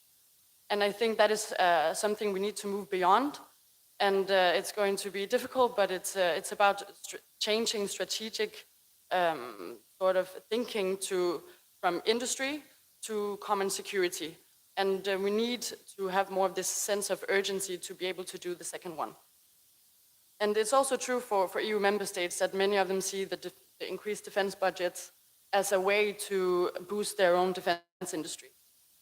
So in Denmark, we know that we are in deep trouble if the Ukrainian war moves beyond or moves closer to us. So that's why Denmark has pioneered the Danish model. It's been mentioned a couple of times. But I want to also highlight that currently a lot of other allies are putting means into the Danish model. So Denmark is because we don't have a lot of equipment anymore to send. We gave a lot of F-16 planes. We have given a lot of equipment to Ukraine, but now we can push allies to give means and for us to allocate those means to the Ukrainian defense industry. And, okay, the last one. The last dilemma, bureaucracy, innovation dilemma. So we are hopelessly behind in the way we think about military procurement and in the way we think about military planning. And I will just give you one example or 2 examples. It was in 2020 that we wanted to build a deployable heavy brigade, and we are still not done. We promised it would be done in 2024. Still not done. The forecast is at best 2029. It took us 1.5 years. So you can say a lot of good things about Denmark and the Nordics, but we are definitely not ready for modern warfare. And this is one of the things and one of the reasons why we need Ukraine just as much as Ukraine needs us. And I think that there is a lot of lessons to be learned from Ukraine, and that's why I think not just procuring from Ukraine, but incorporating the Ukrainian defense industry into the European one, so that we also, when the war is over, we have promised and secured that those Ukrainian jobs that have been created in the defense industry are not wasted, because Ukraine will be able to help Europe with boosting our own defense. Thank you, Celine. Hanna, you answered my question from earlier. We have many questions from the audience, I'm sure.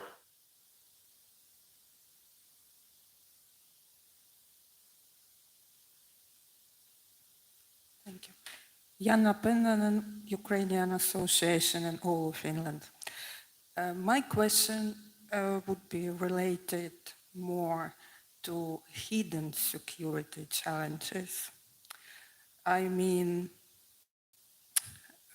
this, what we Ukrainians so call this good Russians, which are so-called Russian liberals, and also Russia's efforts to spread their so-called Russian culture.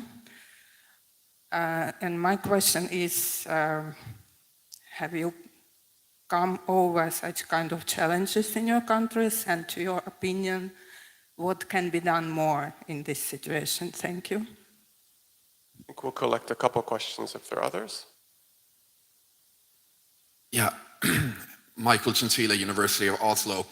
So in the previous panel, we heard Lene talk about the difficulty in uniting European countries to agree on increased sanctions on Russia, for example. And because she was the former top diplomat of the country, she was a bit diplomatic and didn't drop names. Obviously, she meant Hungary, to some extent Slovakia, maybe even a little bit Austria, to some extent Italy. And of course, Hungary is really the big problem. We know that it acts as a Trojan horse in Europe. And since last week, we even know that Viktor Orbán might have territorial fantasies regarding Transcarpathia. So my question is, how can the Hungarian problem be dealt with?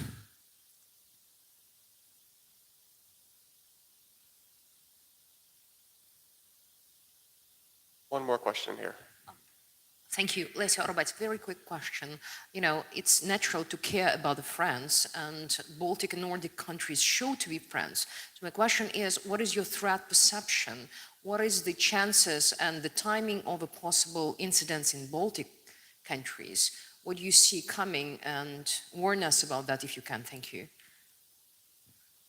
So we have a question on hidden security challenges to our societies by different Russian actors, so-called good Russians.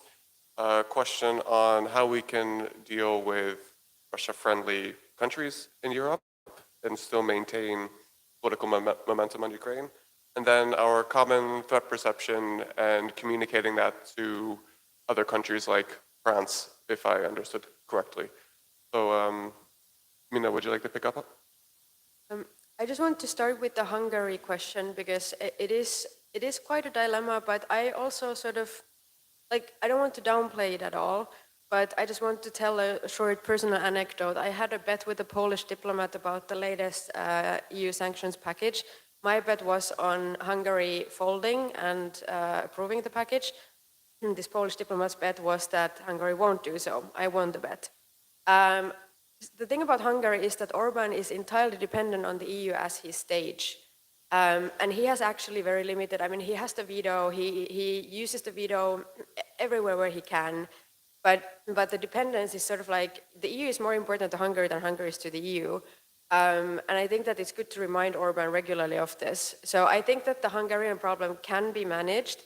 I was actually, for a short while, I was quite optimistic about the polling in Hungary for the parliamentary elections next year, because it looked like the opposition was leading. However, unfortunately, my hopes were crushed by some colleagues who mentioned that, like, the Fidesz has managed to change the constitutional system in such a way that it will be very hard to vote Orbán out of power. But I'm still, like, curious to see what the results of those elections will be, and if there will be, for example, some outright meddling with the results or so. So we will see then. Then I just wanted to quickly answer the question on the threat perception. I would say that the Nordic-Baltic region is in its entirety a frontline region. So it's not just the Baltic states. We have to sort of, like, think bigger than just these old Narva and Suwałki Gap scenarios. Those are not even the most likely ones anymore necessarily. We have a new very long border with NATO-Russia border, and the northern flank stretches, like, Norway is actually in a very exposed position on the northern flank. So that is one attack vector. We have Iceland along the so-called Greenland, Iceland-UK gap, and Denmark and Sweden are sort of the gatekeepers of the Baltic Sea. So this is a frontline region, we would all potentially be along a possible front line. So I would say that this is sort of the threat perception, and that has really brought both the very strong support for Ukraine and the sense of urgency about it, and this very clear threat perception of Russia as a potentially existential threat to the whole region is very important in sort of like the regional coherence. Thanks. Celine, you had a follow-up? Yes, I wanted to reply to the question about Russian narratives or Russian culture. So I think, first of all, it's been in the beginning, less now, fortunately, but in the beginning it was very much seemed to be a perception that Russia could define red lines. And then it would be our responsibility or our perception that we were to say, oh, we cannot cross Russia's red lines. So I think that is changing a little bit, but you can still find Russian narratives in both Nordic and I believe also in Baltic public perception and public opinions. So I think we can definitely do more in terms of media literacy, checking sources, avoiding confirmation bias and avoiding that Russian narrative spreads in our societies. But I would also say that we have an analytical responsibility to still try to understand the enemy. So we have to be careful with just saying we cannot read, we do not want to read or think or even think about what the Russians say or do in public. So I think that's just important that we don't put down this analytical wall, because then it will be very hard to defeat Russia. And also I wanted to comment on the Nordic-Baltic cooperation and threat perception. I think it's not random that the Nordics and the Baltics are the biggest supporters of Ukraine. And I think Sweden, for example, has really increased the public warnings against war. Less in Denmark. We have this, the government tells us we need to be prepared for water for 3 days and stuff. So I think we still have some work to do there. Lene, and then Hanna, I have one last question for you. So to the first question, I mean, we do see everywhere in Europe, also in all of our Nordic countries, Russia's attempt to do disinformation wars. The war is not happening on the battlefield alone, it's also happening within our societies. Recently, there's been this political party coming up in Norway where they've been postering the subway with the big posters saying we should use the 75 billion kroner to welfare instead of Ukraine. So, and this is financed by commercial actors in Russia or a Norwegian person in Russia. But we see these kinds of attempts all the time, and it's really, this is an important role, I think, for the NGOs and the civil society as well, to, when we see these things happening, we have to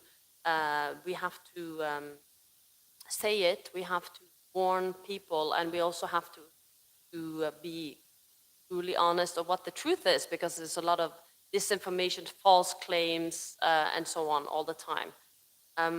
To the second question about Hungary, how do we deal with the Hungarian problem? Well, that's, I think we deal with it on two fronts. I mean, we need to, I think Orban's political views is not shared by all Hungarians, so we need to, and one day perhaps there will be a shift in government, hopefully. We need to cooperate with the Hungarians, we need to include them into our society, our beliefs, also when it comes to the war, to the Russian war in Ukraine. Also, on the political front, we need to try to drag Hungary into our security frame, but it's not going to be easy. It will not happen shortly. I'm more concerned, for example, now with the shift of government in Poland. What will be the consequences of that? There was a clear attempt of Russia to influence the presidential elections in Romania. Luckily, the pro-Europe candidate, pro-Ukraine candidate made it to the end, but we will see these things all the time. So Hungary is one thing, but we also have to protect our interests in all European democracies. That's important. I think the last question of the threat perception, I believe that France, for instance, which was mentioned as one of them, France is all the time up in the Nordic waters. They realize, the French military, I think, realize, especially the Navy, what is going on. But it's something else with the people. I think we need to, in all over Europe, we need to cooperate closer. We need to buy more equipment together. Norway should cooperate on its frigate program with either France or Britain or Germany, or the US could be, but those are the most likely. We as the Nordic countries, we definitely continue to buy more material together, tie each other together, and we should also do that with Spain and with Portugal and those other countries who, at least historically, has had another threat perception and also is more distant from the front line. Thank you. So we're talking a lot about greater cooperation. We need to do more at a national level, but we're also all representatives of our countries, working for different NGOs. So Hanna, how can the NGOs here, coming from many different countries, do more to support Ukraine, taking the larger question to really the individual and civil society level? Thank you for this important question. So actually, civil society organizations, they could intensify their work within advocacy campaigns. So when we had F-16s for Ukraine, so we succeeded. And daily, I'm living outside Kyiv, so daily I see F-16s because there are air base very close. So flying and looking in the sky and saying, thanks God, save our pilots, that they are performing our important mission. So, but I feel like a connectivity for this mission that we close the sky and we are protecting Ukraine. And here is Lesia Orobets in this room also advocating for sky shield for Ukraine, and it's definitely needed to close the sky over Odessa region, near our NPP's nuclear power plants, and it's one of the key goals. Make Russia pay, the campaign that ICUV started 2023. No one believed in this. When we came and tried to explain people that confiscation of Russian sovereign assets is a part of justice, it's impossible, it's illegal. We produced tons of papers for French audience, for German, with this of confiscation.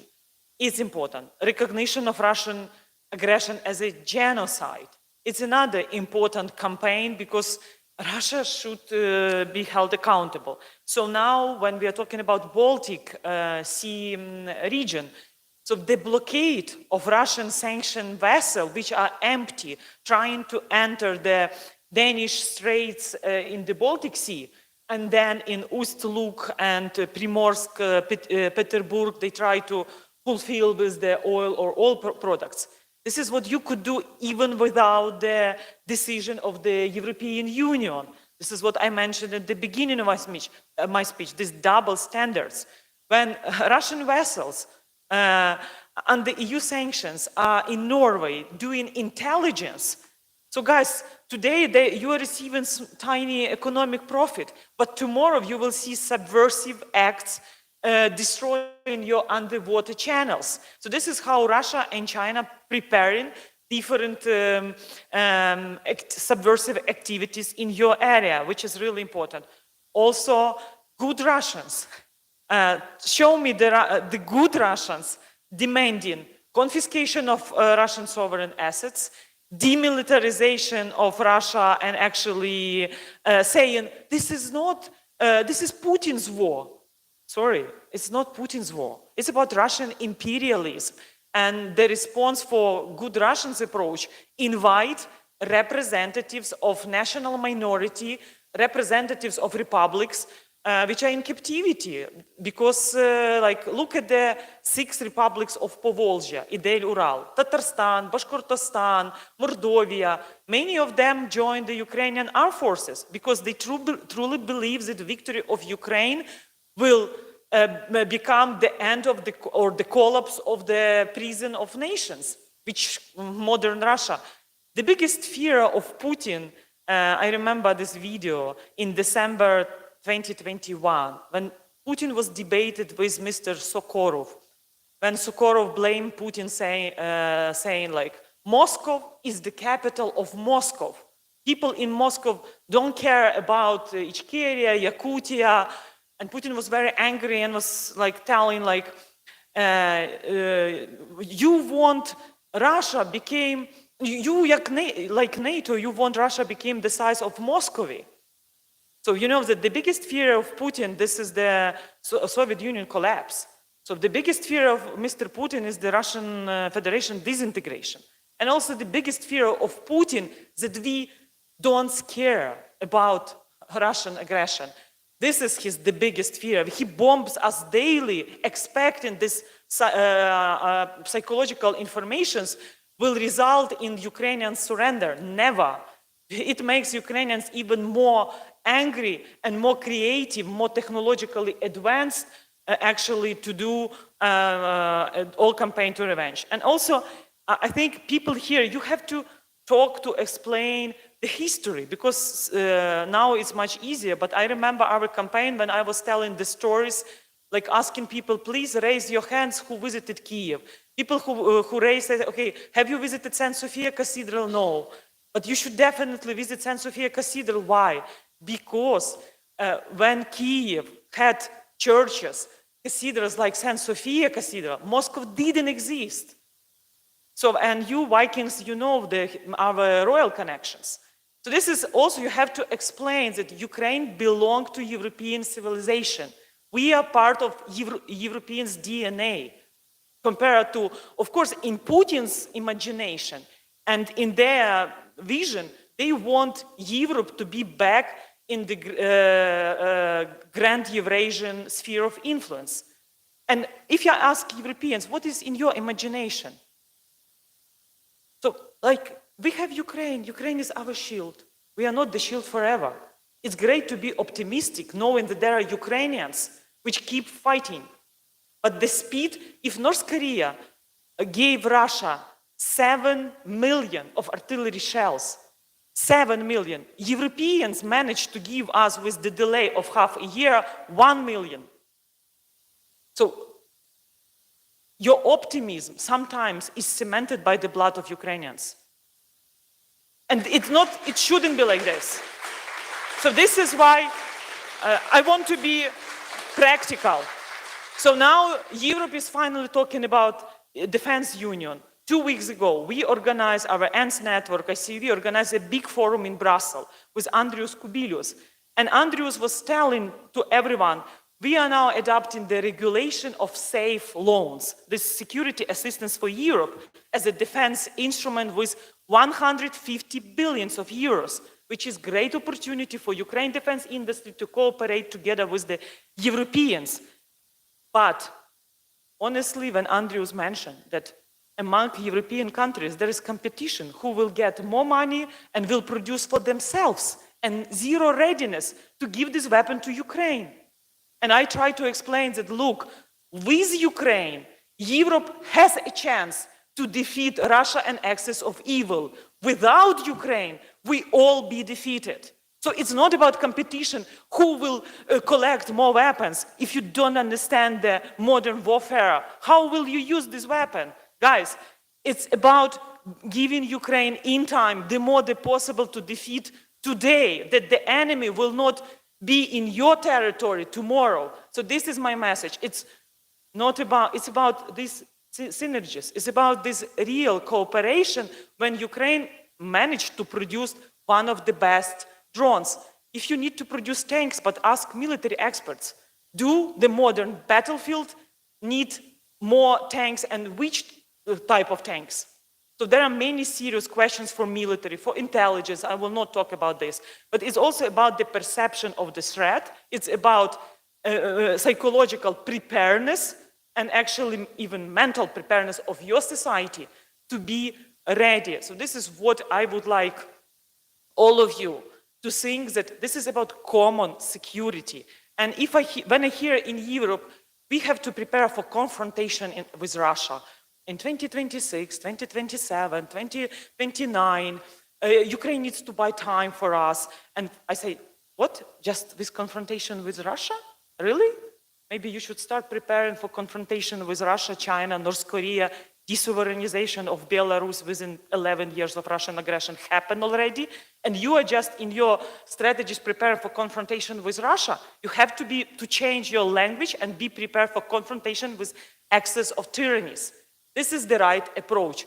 And Europeans, be like, I don't know, Viking spirit. Attack, not wait when you will be attacked.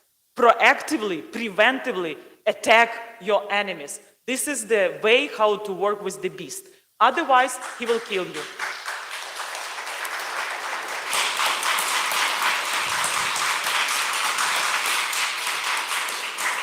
Thank you, Hanna. And Max, I see you standing there. I know there's many questions. I think we can continue the conversation during lunch now. So big round of applause for our panelists.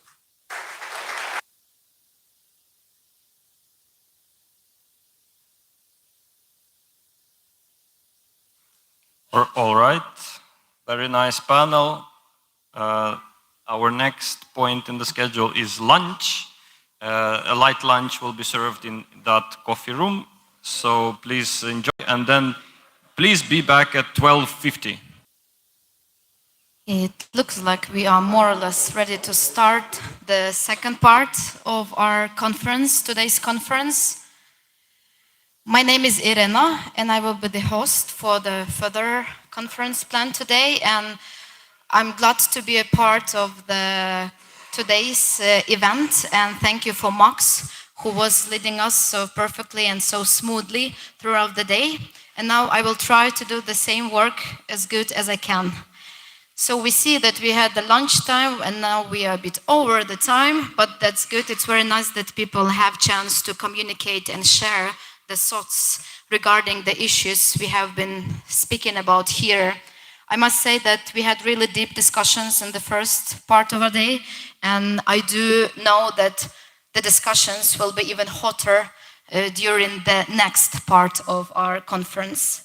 So this is the agenda for day one, which Max has told us about before.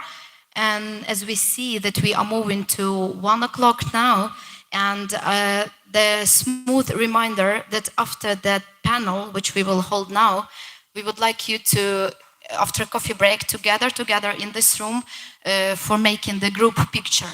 This is a nice moment, this is a nice day, and it's important to get the memory of it.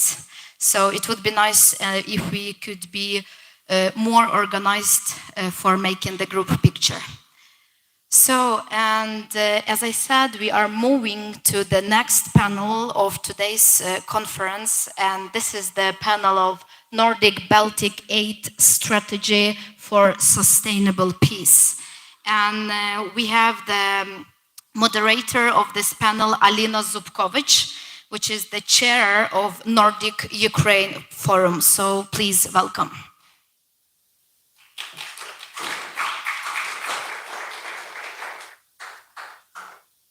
So let's start. I'm very looking forward for our discussion because this is something that I care a lot, the future of the Nordic Baltic region, security and defense.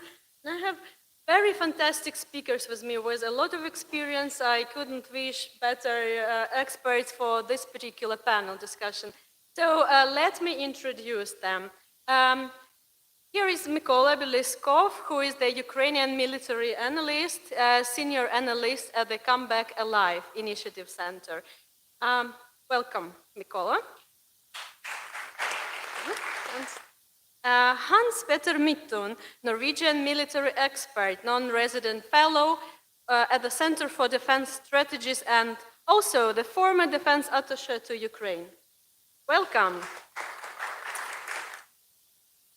We have Tor Bukval, senior research fellow at the Norwegian Defense Research Establishment. And Gert Antsu, Estonian diplomat, a former ambassador to Ukraine, and the current director for Ukraine, Moldovan, South Caucasus division at the Estonian MFA. Good. Pleasure to have all of you here at the panel. So let's agree with you so that we have the warm applause at the beginning, at the end, so that we have the more dynamic discussions during. But of course, if you you feel that there's a very strong statement and you want to support it, feel free to do the warm applause as well. So at the beginning, I wanted to ask a question to all of you, dear panelists, and go straightforwardly to the future. I wanted to ask you something on the regional security and the role of the new defense coalitions. So, the context. We are entering a new geopolitical era marked by the recent US elections, clear security threats, the broader picture that some describe as the new Middle Ages.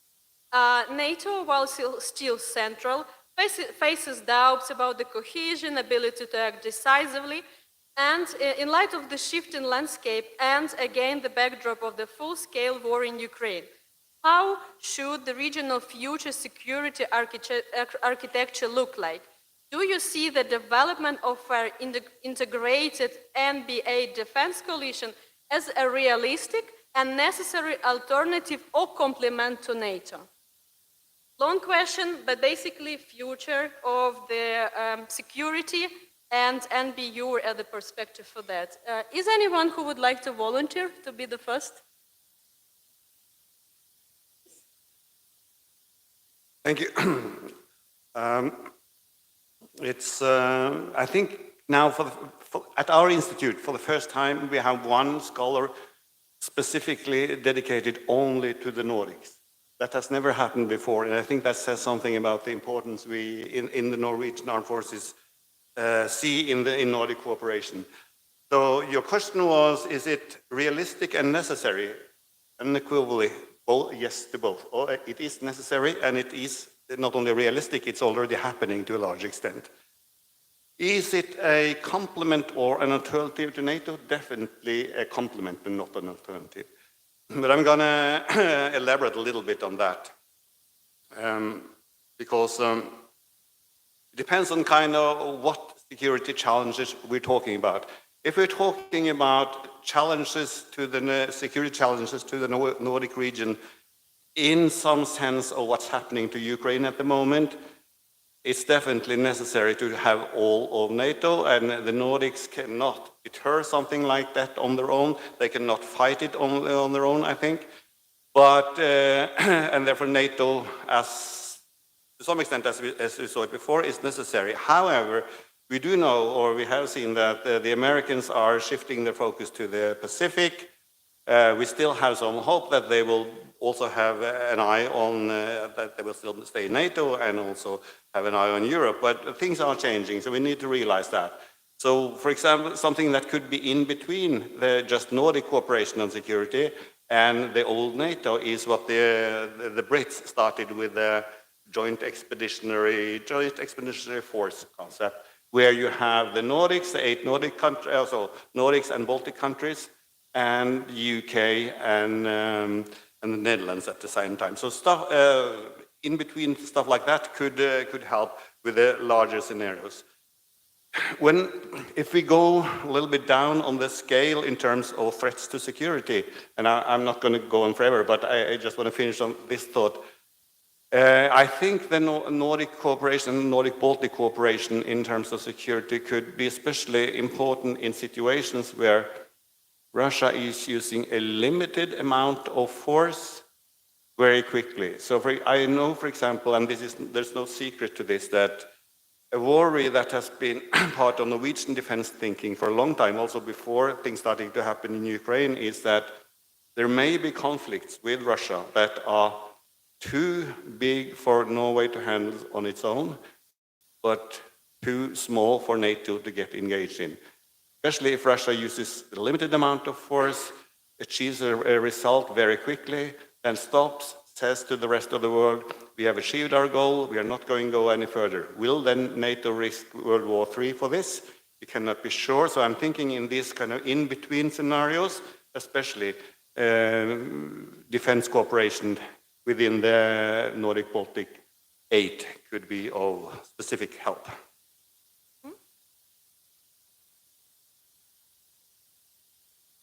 Thank you so much for the question. I allow myself to be a little bit on opposition to we always do. This is perfect, that's why we're here. Just to tell you where I'm coming from before making the actual statement, I've served for the Norwegian Armed Forces for 38 years. Everything I've done, said, acted upon, or lectured has been based on NATO doctrines, strategy, tactics, and so on. I've been deployed 6 times, I've been twice in operations, I've been serving at the Supreme Allied Headquarter, European powers shape. So everything I've done for 38 years was connected to NATO. I was what you call a NATO believer. I'm not more that anymore. I would argue that Russia's war of aggression in Europe has exposed and addressed the alliance. It's no longer deters Russia. It has reduced its strategic ambition as it struggles to rearm and prepare for a war that is already going on in Europe. It's dysfunctional, I would argue. It's not only a question about the US pivot to the Pacific or the European lack of commitment or investment in security and defense. It also goes deeper, like the lack of political will, lack of courage, the presence of enemies within, without naming any, either Hungary or Slovakia, but also lack of common value and strategic understanding, and not least, we have an extremely flawed decision-making process, very not different from the UN Security Council. The last year, I questioned in an article the future of NATO, whether it would survive the war or not. And I've since argued that the alliance needs to be reformed or dissolved. Unfortunately, I fear that the challenges it is facing is too deep, too comprehensive, and the need to have consensus from 32 will stop any meaningful reform from happening. That is why I lately, just a couple of weeks ago, posted an article where I strongly argued in favor of European strategic autonomy and urgent the need for a coalition of like-minded. Like-minded is different than the coalition of willing.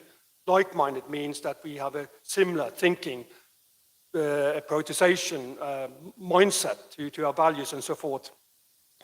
And that organization should be capable of both planning and conducting, executing military operations outside the framework of the European Union or NATO. A coalition with the same purpose, mission, and task as NATO. I even suggested the countries which should be the funding nations, if you like. Not because NATO is not important, but because NATO is not working as it's supposed to do. Strategic autonomy is not possible within NATO and the European Union. Strength is not a result of numbers. It's a result of unity. Unity in mindset, values, the strategic understanding, threat assessment, commitment, and possibly a little bit courage. That means that a number of present-day member states would not be eligible. The US, obviously, because we're discussing European autonomy. Hungary, Slovakia would obviously not be there, and there are some others. The NB8 countries, alongside the UK, Ukraine, France, Germany, Poland, and Netherlands, and the Czech Republic, are, in my opinion, crucial to Europe's ability to establish this strategic autonomy. It has 2 purposes.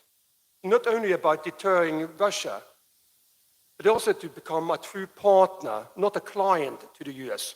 Be able to say to the US, agree, but we do not agree. We can say yes and no, not as we do today. So I would argue that the Nordic-Baltic format serves as an example of a coalition of like-minded countries, having a common understanding of the security environment, the Russian threats, its aim and objectives. They're also extremely committed to supporting Ukraine, and holds 8 of the countries hold the 7 first positions of support Ukraine relative to GDP. I would go so far as to say that the reason for that is that the NB8 countries are, in a sense, already defending themselves in Ukraine. Thank you. Thank you. Well, yeah, please. So we have two well-expressed arguments for both NB8 as the alternative and the complement to NATO. What is the thoughts of Gert? Дякую, доброго дня. Good afternoon, everyone. Well, starting from the NV8, actually, just to underline the importance, the increased importance of NV8 for the whole region. I just flew in yesterday from Baku. We had a visit of Nordic Baltic foreign ministries, political directors to Armenia and Azerbaijan. And, well, it's just a tiny example, but basically, especially on Ukraine, but on other topics as well, our cooperation has become really deeply entrenched. And we have become much more similar in the process. You compare us to 10 years ago or 20 years ago or even 5. At the same time, while I don't underestimate that importance, when you put the question as regards protecting our own security and European or Western security, then I take it as a compliment that maybe NB8 could be a strong military alliance, security alliance, but actually one shouldn't become too romantic with that. And I would throw in, for a good measure, another romantic idea that's occasionally heard in Ukraine, Межморье, Intermarium, having a group of Central Eastern European countries as a military alliance. Well, Nordic Baltic 8 belongs into a similar category.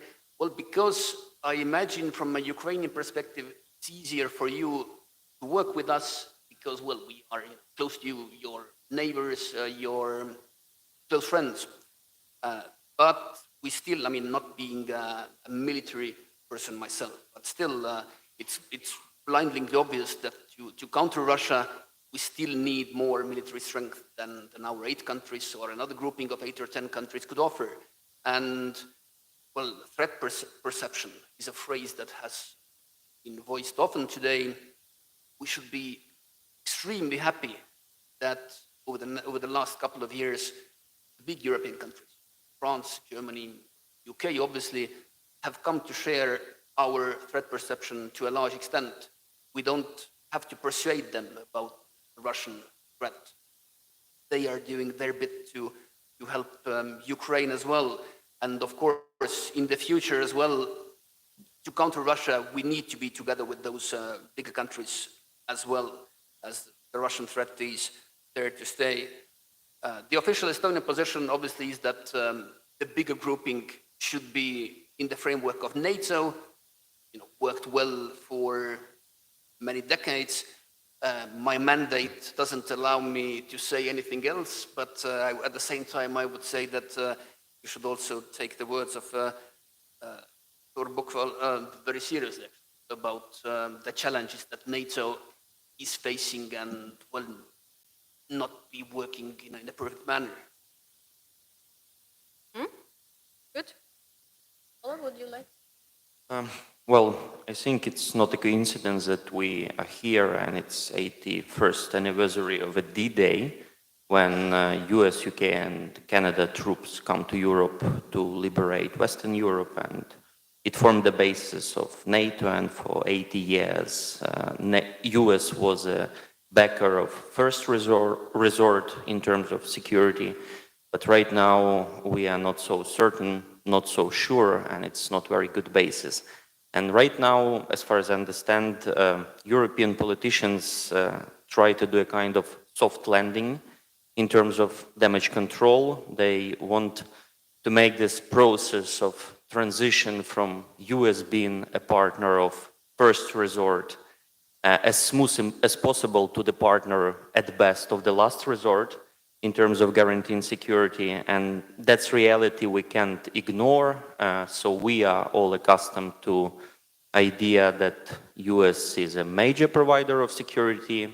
We started since 1944. Unfortunately, this period is coming to an end, and at best, US would be the backer of the last resort, and that's what European politicians are now trying to do. So for me, it's quite notable to hear that even within our panels, there are disagreements, people who argue outrightly for European strategic autonomy, and people who are saying that, well, NATO should be part of the equation, whether we like Trump or not. But in any case, from Ukrainian point of view, since we are waging war of attrition are always war of coalition, of resources. That's why we value ability of our external partners to group together and to pool resources. And luckily, Nordic and Baltic countries, they have experience of coordination. They have different mechanisms, and that's good. Because we are entering a period where there would be a lot of ad hoc coalitions, hopefully with NATO preserved, but again, now NATO not as the only source of security. And this is a model that we should promote. This is a model we should bring as much substance as possible. And in this case, I think Nordic Baltic countries, again, they have a good basis. You have coalition among yourselves. You have coalition with countries like UK already. It was mentioned, Joint Expeditionary Force. Already also at the last ministerial summit of NATO, there was a Baltic declaration signed by all representatives of Baltic countries within the NATO with the goal of strengthening security in this region. Also separate agreements to pursue cooperation on CV-90 infantry fighting vehicle, for instance. So it's a good starting point. And this might be indeed a model of the future where we no longer can rely on NATO, on the US as we've relied. Thus, there should be some compensation mechanism, and ad hoc coalitions is a compensation mechanism. As for sure, we are looking for our partners to bring as much resources as possible to send proper signals to Vladimir Putin and terminate this war on terms as favorable to Ukraine and to our partners. Thank you very much, Mykola. And I would like to have the follow-up question to you. You mentioned basically the potential role of the NB8. But can you elaborate on the role of Ukraine? That what role can Ukraine play in NB8 alliance, so to say? And of course, I mean, Ukraine is demonstrating a lot of defense experience. What are the key prospects that you could summarize as for their what has Ukraine defense experience taught us about building sustainable peace? First part of your question about avenues for cooperation, about different ways, so you can learn out of us. Because I think it's now a conventional wisdom that approaches that we are accustomed to of World War II plus model is no longer relevant. In a world of ISR technologies proliferated, in a world of strike technologies proliferated. So you can learn out of us, though it would be difficult, because it's always difficult to break the order and to breach the interest of military-industrial complex and to establish order. Another thing is military-industrial cooperation of different ways. So pooling resources in one project is always good, but we need to determine what kind of project we would have. So these are the possible closest avenues. Plus, again, for Ukraine right now, because we are in a different leagues a little bit. You are talking about how to prevent war. We are talking about how to terminate war on our terms. It's a little bit different. So it's still about sustaining as much resources as possible, training Ukrainian troops, exchanging intelligence, data, everything related to ongoing war. It's as important as possible because we still didn't send Vladimir Putin proper signals that would make him reassess his long-term plans to exterminate Ukrainian statehood. Second part of your question, well, to a certain extent, I would say that NATO nominally, on the basis of its public statements, learned the major lessons that it should be deterrence by denial, not deterrence by punishment, pursued vis-a-vis Russia, because punishment is not enough. So you basically should be capable of inflicting a damage on Russia in case of need, on so-called border battle, without allowing your enemy to take a chunk of your territory and to solidify your control. So basically, on a level of statements, it's already deterrence by denial, which means a lot more of capabilities, a lot more of investment. So the major lesson is that it doesn't come cheap. It's very pricey. It requires a lot of investment. 2% of GDP is no longer enough, and even 3% of GDP is not enough. So it should be, I don't know, maybe at least 5+% of a GDP to guarantee deterrence by denial. And for sure, it's better to deter than to fight, but to deter, you need to have a credible force.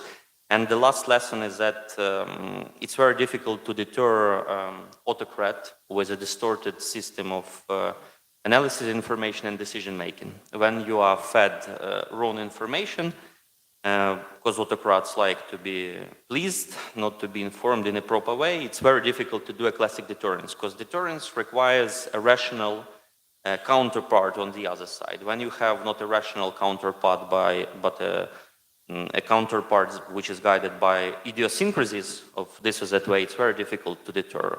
So that's another layer of challenges. So it's not only about capabilities that should be strengthened, it's not only about training, personnel, policy, proper one, but it's about proper signals being sent, which are properly understood and interpreted by other side, in this case it's Moscow. Good. I would like to ask Tor. Now, so Mykola was mentioned, well, the way how Ukraine resists, and now you've been studying a lot Russia, and you know a lot on their tactics. So I'm wondering, how is Russia adapting its military strategy, and how should NBA region prepare to counter evolving threats, including hybrid warfare? Thank you. So if I start then with how Russia is changing its military strategy, kind of the boring answer is it's a little bit too early to say, because the war in Ukraine is still going on. It hasn't finished. There may still be changes to that war.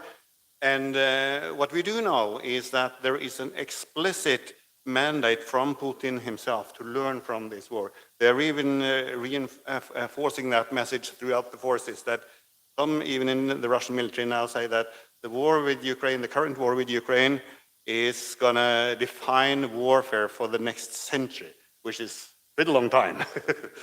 So they may actually be overemphasizing this, but this means that both that the Russian military is likely to change because of the war, and also that actually in this particular area there is some possibility in Russia for open discussion. You can see that in Russian sources, specifically, I think, because it's been given as a mandate that we should learn from this war. Still, with that uncertainty in mind, there have been changes already, and there are changes going on as we speak, pointing towards a return to the Soviet military in a certain way, but with a major exception. It doesn't seem that they're going back to the enormous mobilization force that the Soviet Union had. So it looks like they're going to maintain some model with a lot of professional soldiers, but other ways they are building larger units, they're going from brigades to divisions, they are again centralizing decision-making, so now it's the general staff that's going to make decisions on joint warfare, for instance. Before it was the regional commands. So it is really turning back to the Soviet area in some extent, and the main idea here is that the reforms of Yukov from 2008 and onwards were wrong, because those reforms were based on an idea that the Russian army would only have to fight smaller wars in the post-Soviet space.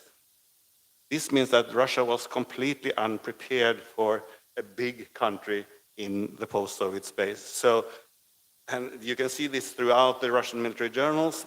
They say Yukov and Makarov at that time, the chief of general staff, were wrong. We have to prepare our armed forces for big war. And that's definitely, I think that will be the main change. Now, one thing is what the Russians want. Another thing is what the Russians can achieve. And it's not like they have an endless pool of resources. So there will be problems with this. They will have problems with manning this force. They will have problems probably also with arming it. I just wanted to mention, since it was said in the previous panel, and I think this was also said recently by the chief of the German armed forces, that Russia is able to produce 1,500 tanks a month. I understand that the chief of the German defense probably has better information than me, but still I allow myself to doubt that figure. First, it's the same figure that the Russians use. So the Russian leadership also says 1,500 tanks. And if they say it, I am very skeptical. Second, that figure is also came from the RUSI think tank in London, which has a great reputation, but they made very clear when they mentioned this figure of 1,500 tanks that 80% of those tanks came from storage. So they're remodernized from storage, but that's very different from producing a totally new tank. And the storages are emptying. So why do I go into detail on this? Basically to say that even if Russia changes its military strategy, doesn't mean that it will be able to create the forces necessary to pursue that strategy.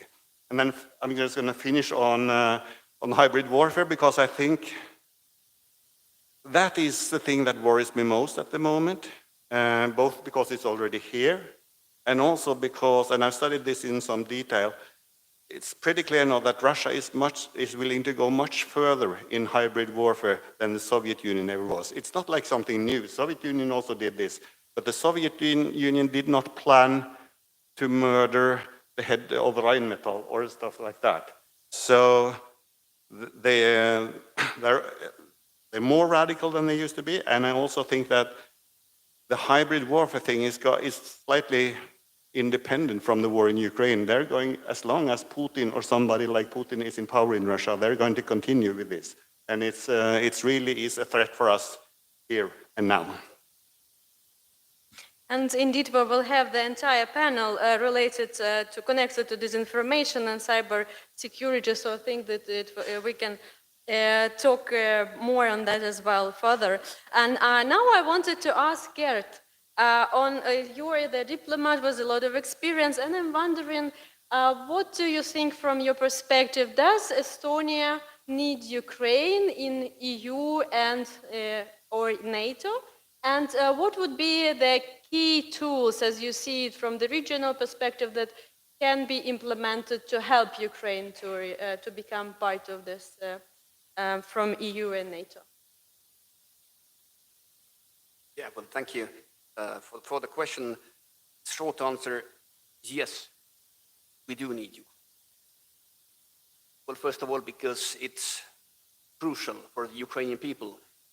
Extremely difficult to imagine a secure and prosperous Ukraine outside the European Union and outside a collective security system called NATO or something else. And everyone can, also in our self-interest, because everyone can understand that Ukraine's military might to fight again another war against Russia. It's much better to do it together with Ukraine than without.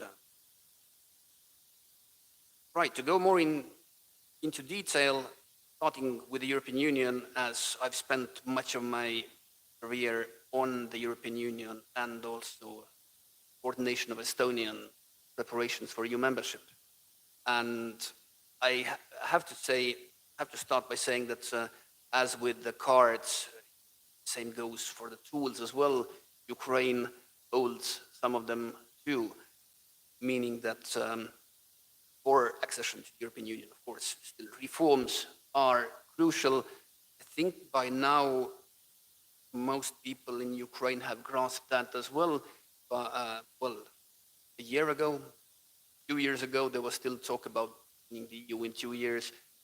Well, not because of the willingness or the lack of it on the European side, but it's just that all those reforms take their time. But the NBA, of course, are among the countries assisting Ukraine most. Reforms from corruption to, well, other aspects of rule of law, and now increasingly all sorts of technical phytosanitary areas and what have you. Then on the security side, sorry, I still have to say, of course, on the EU as well, that that's the positive story. The negative side is that you need consensus for enlargement. And again, it took time until Kiev properly grasped it. Well, colleagues, we were told a year or two ago that Hungary is your problem. You deal with it. And as it's sort of an imaginary problem that, well, you pick up the phone, you call someone, and, well, it's settled. It doesn't work like that, unfortunately. And even if there was an optimistic voice in the morning that Hungary needs the EU more than vice versa, well, the unanimity is real, and the Hungarian Prime Minister has just recently said that will never accept Ukraine's accession. So we really have to work on that, and certainly the Nordic Baltic members of the European Union are among the most vocal supporters of Ukraine's accession. What makes me worried a bit is kind of a passive acceptance of the situation in some quarters in Europe. But, well, look, we had North Macedonia. It's had to, well, there was no progress in their accession to the EU for 10 years because of one member state. Well, we are in a similar situation with Ukraine, bad luck. Well, North Macedonia was not a model reformer 15 years ago.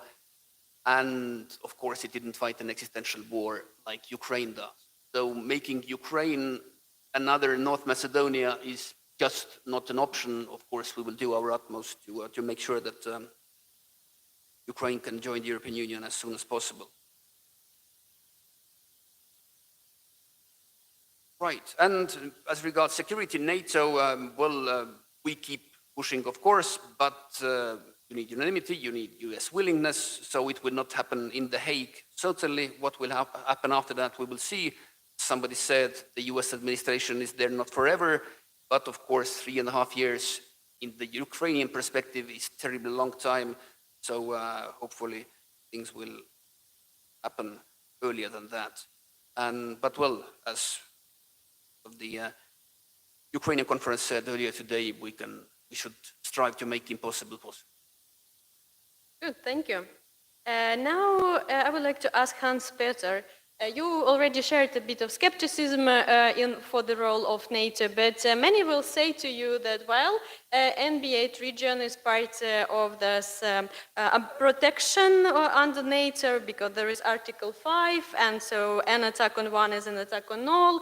Moreover, there is the collective economy and population and military power many times larger than the Russian. So what should be the threat? Why should the region worry about the possible invasion of Russia to this country? So I wanted to ask you, what would you reply to these people, and what do you think the role of Norway is here? Like, does Norway need Ukraine? It's a war experience that it gained through the full-scale invasion, and what role it should play, Ukraine and Norway? Thank you so much. I try to have a different voice because basically we've been following the same strategy for 11 years, a strategy which has taken us from peace to crisis to conflict to war. And I agree with some of the other speakers here today that we have not yet heard a voice for a new strategy which can bring us a victory or end to the war, or avoid the next war, if you like. We have made a couple of strategic blunders since the start of the full-scale war. One of them is, we call it a Russia-Ukraine war. In my opinion, huge mistake, because it makes the war localized, regional, and it's someone else's problem, and it's not true. The other mistakes we made is we have overestimated NATO's capabilities. NATO is not the NATO we knew during the Cold War. It's totally different. And despite the fact that we are twice as big, we are much weaker than we were during the Cold War for several reasons. So to understand the extent NB8 and Norway needs Ukraine, we need to acknowledge this strategic situation. Firstly, and I will say this, the obvious, of course, Russia is seeking to achieve its strategic aim and objectives through brute force. And military power is an integrated part of its foreign policy. We know this. But its foreign policy goes beyond Ukraine. Secondly, Ukraine is not Russia's enemy. I mean, obviously there's a war, horrific war going on in Ukraine. It is not because Ukraine is Russia's enemy. We are. The West is defined as the enemy of Russia. Thirdly, Ukraine is only, it's hard to say only in this situation, but Ukraine is only an objective in a much broader strategy. Russia must integrate Belarus and Ukraine to achieve its true aim, that is strategic parity with China and the US. This is what the multipolar world looks like. It's China, US, and Russia, not Europe, not Germany, not France. Fourthly, the Kremlin has already stated its border strategy game. Russia is seeking to reassert its sphere of influence over the post-Soviet space, a space which is today a great part of NATO.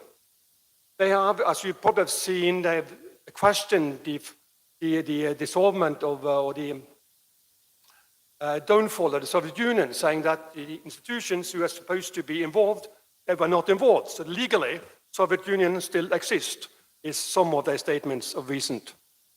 Fifthly, Russia is waging a hybrid war in Ukraine, in Europe. It's been ongoing as long as the hybrid war in Ukraine, since 2014. It's not me saying this is the European Parliament saying this, it's NATO saying this, this is heads of states saying this. And the number of attacks on critical infrastructure quadrupled in 2023 and tripled in 2024. This is an escalation situation. And just weeks ago, we saw the German Minister of Foreign Affairs stopping short of calling this a war. But he did say, like so many others have said for years, we are no longer at peace, but we are fearful of calling it by the real name. Sixthly, the US is no longer a trustworthy ally. The US Secretary of Defense has warned its allies in Europe that the US support in case of a Russian attack is no longer given, and they're already considering going down forces. They are turning its back on European security. More crucial, the recent statement by the Trump administration signal a deepening of the transatlantic chasm, beyond different perception of Russia to an even deeper societal rupture about values and the nature of democracy. President Trump has withdrawn the US from several international organizations, dismantled US aid at the peril of millions, launched sanctions against the International Criminal Court, sided with Russia, Belarus, and North Korea in the UN. They did a trade war against the US allies, threatened land grabs in 3 different regions, and suggested ethnic cleansing in Gaza. The US is setting the international law aside in favor of might makes right, same manner as Russia do. We are witnessing an emergence of an unthinkable alliance between Putin and Trump. As his foreign and security policy is becoming increasingly more aligned with that of Russia, I would argue that Trump is pursuing a peace plan that is in a blueprint of Russia's plan to defeat Ukraine. Their wording, their political policy is so similar that it's sometimes scary. And we see that the US aid for Ukraine is coming to an end at the peril of Europe. Lastly, intelligence across Western Europe indicates that an increasing threat to Eastern and Northern Europe. Russia is actively preparing for a future confrontation. Russia will need up to 2 to 4 years to restore its combat capabilities, which they lack today, after ending the war, or in case of a ceasefire. If Western sanctions are lifted, that process will go even quicker. So what does this mean? Well, European destiny is today directly and closely linked to that of Ukraine. If Ukraine loses, Europe loses. President Trump's foreign policy has already shifted the military balance in Europe in favor of Russia. If Ukraine is defeated, there's nothing to stop Russia from continuing its military expansion into Europe, because NATO do not have the military capability we claim to have. Ukraine is today by far more important to European security than the US. The former is protecting Europe, while the latter is turning its back to European security. Europe will remain extremely vulnerable to Russian aggression for the next decade, because that's what we in the military know. We know that if you stop or build down something, it takes at least a decade to build it up again. But this time, we're doing it at the same time as all of Europe is trying to achieve the same thing. Because Norway is exactly the same state as Sweden or Finland, or not Finland, sorry, Sweden or Denmark or Germany or all the other countries in Europe who has downsized armed forces. Well, still, I mean, when you look for value for money, Russia is actually expenditure in armed forces today is even bigger than that of Europe. Not in euros or dollars, but in value for money, what they can get for their money in Russia than compared to what we can in Europe and the US. So here's the thing, and I will end this. We know the enemy. We know his theater of operation. We know his timeline. We know his military capabilities. More importantly, we know that Europe is not ready to counter a Russian escalation. Even less so if Russia succeeds in Ukraine. So we have two choices, and it's very simple. We either integrate Ukraine into a European defense architecture, a coalition of like-minded, or risk seeing it being defeated and integrated into the Russian Federation at our peril. It's one or the other. It becomes even simpler when we now acknowledge that Ukraine is the only quick fix to Europe's present dilemma, the lack of EU support and lack of military capabilities. Ukraine enables European strategic autonomy. Everything else, ladies and gentlemen, is wishful thinking. Thank you. Thank you very much indeed. Very well-prepared list of arguments. Wonderful. Good.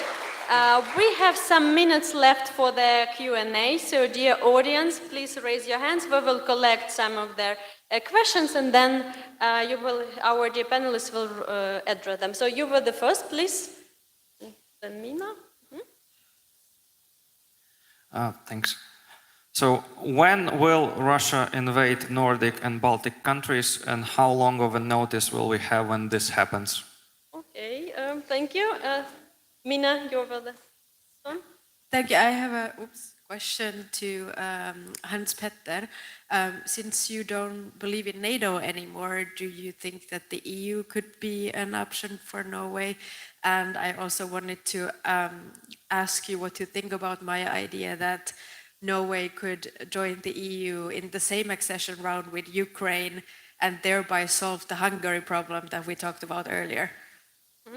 Good. Anyone else? Please. Celine. That was. Thank you so much for all the good insights. I was wondering if you could, talking about Russia's military capabilities and ability to produce, if you can give some comments about how long time Russia is able to sustain a war economy. Because as a concept, a war economy is producing a lot of material that is going to just be blown up on a battlefield. Some comments to that, I would be happy. Thank you. Perfect. And there was one more question there. Thank you. Anna, Women for Ukraine, Denmark. I have a question in your view of a Nordic-Baltic strategy for sustainable peace. How can we ensure that we contribute not only to the military support, but also to the human part of that? I mean that the Ukrainian people now, they're the key source of the democracy defense. And unfortunately, this source is very limited now. So my question is, how can we contribute also to the human and people of Ukraine? Is there any strategy for this sustainable part? Thank you. Fantastic. So we have a collection of questions. When Norway and Finland will be invaded, military, war economy and Russia, and other questions that you can select. And if you would like to comment, just let me know who would like to be the first. Yeah, please. Great questions, by the way. First, to the first question, why haven't Russia done this already? Let me pose in the proper perception. First of all, I don't think Russia is much capable of doing much more before it has completed Ukraine. I mean, become victorious in Ukraine. As long as there's a war going on in Ukraine, you could argue that it's beneficial for the West. And I hate saying this because it's so cynical, but it gives us time to prepare for what might or might not come, if I might. But Russia doesn't have the capability as today. But the Russian armed forces today, despite this demise in Ukraine, is still very different from what it started in 2022. Remember, when the war started in 2014, Ukraine woke up to discover they did not really have an armed forces. And civil society mobilized and mobilized and moved out and stopped the conflict from spreading from parts of Donbass. 8 years later, the Ukrainian armed forces extremely different. Russia had its sort of Ukraine 2014 moment in 22. They thought they had reformed, they thought they were military strong, and they were not. They had huge problems. But since they have evolved, they have lessons learned, today is much more capable and willing than before. So if we lift sanctions, it's just a matter of time before they have the military capability back, and they will, as Hanna, Hopko and more have said, they will meet the West fully unprepared for this kind of war. But then it goes to the scenario, because when we talk about attack on NATO, it's attack against all. The German intelligence indicates that if Russia do something, when they do something, and they actually believe it happened before 2029, 2030, it will be a minor incursion. It will be in the Baltic countries, it might be in Spitsbergen, but it will be designed to test NATO resilience, NATO commitment. And as I said, I'm already sort of doubtful to that commitment, basically because we have downsized too much. The idea of Norway and EU, I voted against the European Union. I'm not saying the positive sides of it, and I cannot see Europe without it. And I'm very impressed by what the European Union have achieved since 22. But the European Union have so many core challenges as NATO. They all have also poor Russian forces embedded within. They're also restricted in the decision-making process, while they have more tools than NATO to, I would say, force the arms of countries like Hungary and Slovakia by using economic measures and so on. They still have some of the same problems. So I don't see European Union. I see European in a sense having the same problem as NATO. I will stop at the third question, which is about Russia's ability to sustain the war. On 9th of January, I published an article saying this is the year when Ukraine will win. I was, mind you, 11 days before Trump took office. And I was sort of expecting the bipartisan support to Ukraine in Congress to sort of carry on, but we saw something totally different. But some of the core challenges I described, and as Tor touched into, they are running out of heavy equipment. 80% of the heavy equipment, artillery, main battle tanks, armored personnel carriers, are Soviet period systems. They are renovating old systems in new. But I predict, and with so many other experts much cleverer than me, that by next year we will see a difference. And Russia will never, bear in mind, Russia will never allow itself to go empty, because then it loses deterrence altogether. So I think 25, 26, this is a breaking time. Thank you. Thank you. Tor, I'll tackle the issue, the question on the war economy, and it'll be something of the same that Hans-Petter said, but also a little bit extra. So I think that the problem for Russia, unfortunately, will not be the money. Unless there is a sharp and long time decrease in the oil price, they will probably have money to continue this for several years. So the problem is not really the money. The problem for Russia, I think, and this is where I come into what Hans-Petter said, is equipment and increasingly probably also personnel. But currently they are, we know pretty sure that they are producing less than is destroyed in the war in Ukraine. This has been possible to sustain because, as you said, they have pulled out of storages.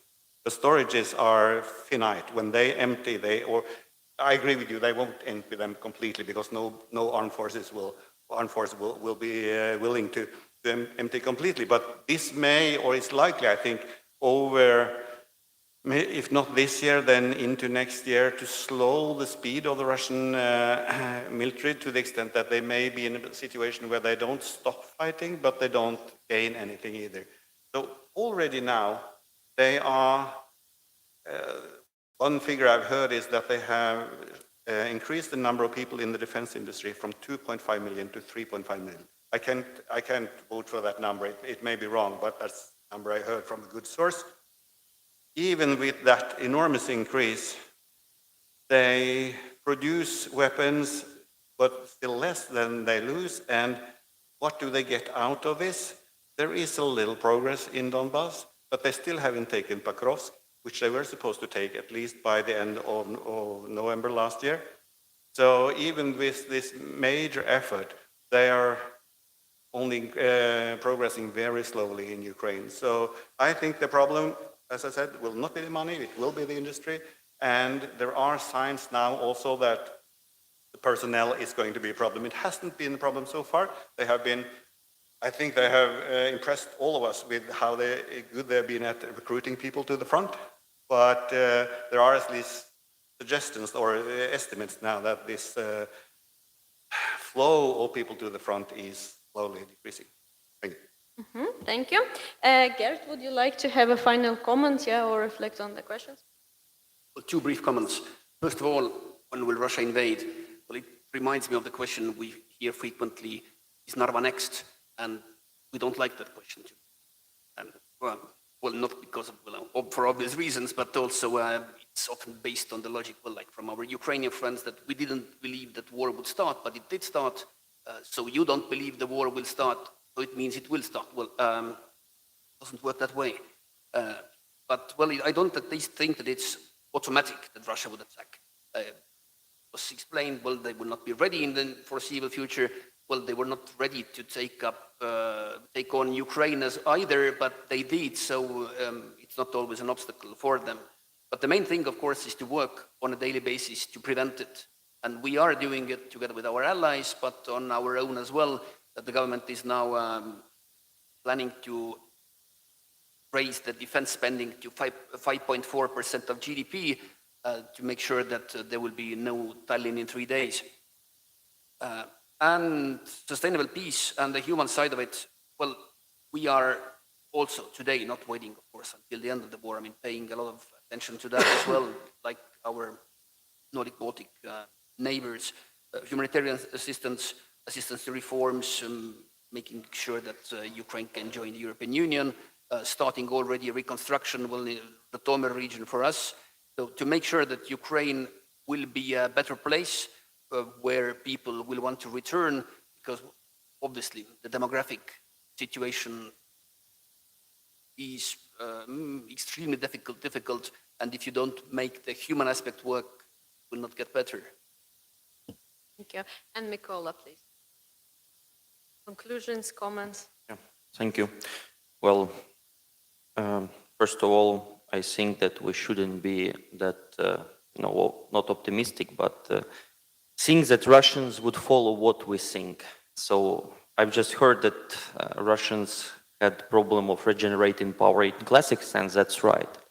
But right now, Russian strategy rely on a firepower and expendable infantry, less than on classic infantry fighting vehicles, main battle tanks, or more personal carriers.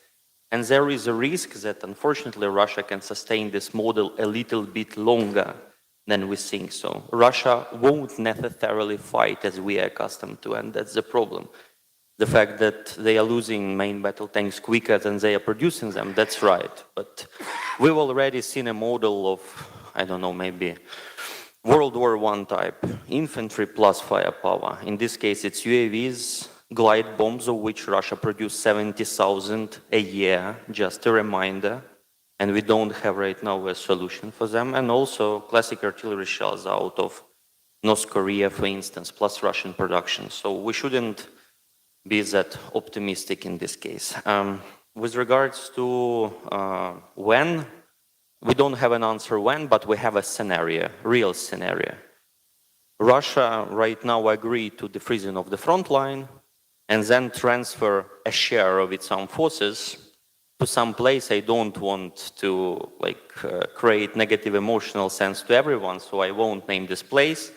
Then use newly acquired knowledge, again, way of fighting we are not accustomed to, and then do a land grab and solidify control over some chunk of a territory, and with this demonstrate the hollowness of NATO Article 5 commitment. So the fact that Russia right now is not able to overwhelm NATO, which is a couple of times stronger, doesn't mean that Russia can demonstrate the hollowness of NATO. That's a scenario I think most of ministries of defense in NATO countries is fearful of.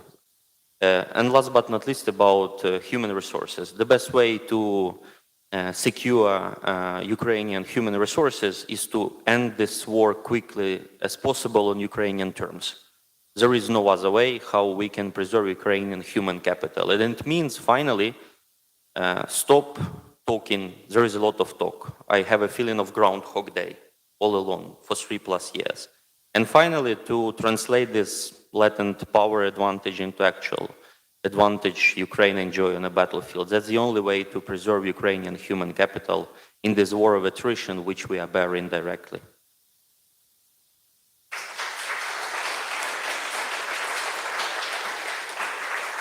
Well, basically we have run out of time, so let me invite you to the coffee break, and before that, please help to thank all the wonderful, fantastic panelists who've been at this panel.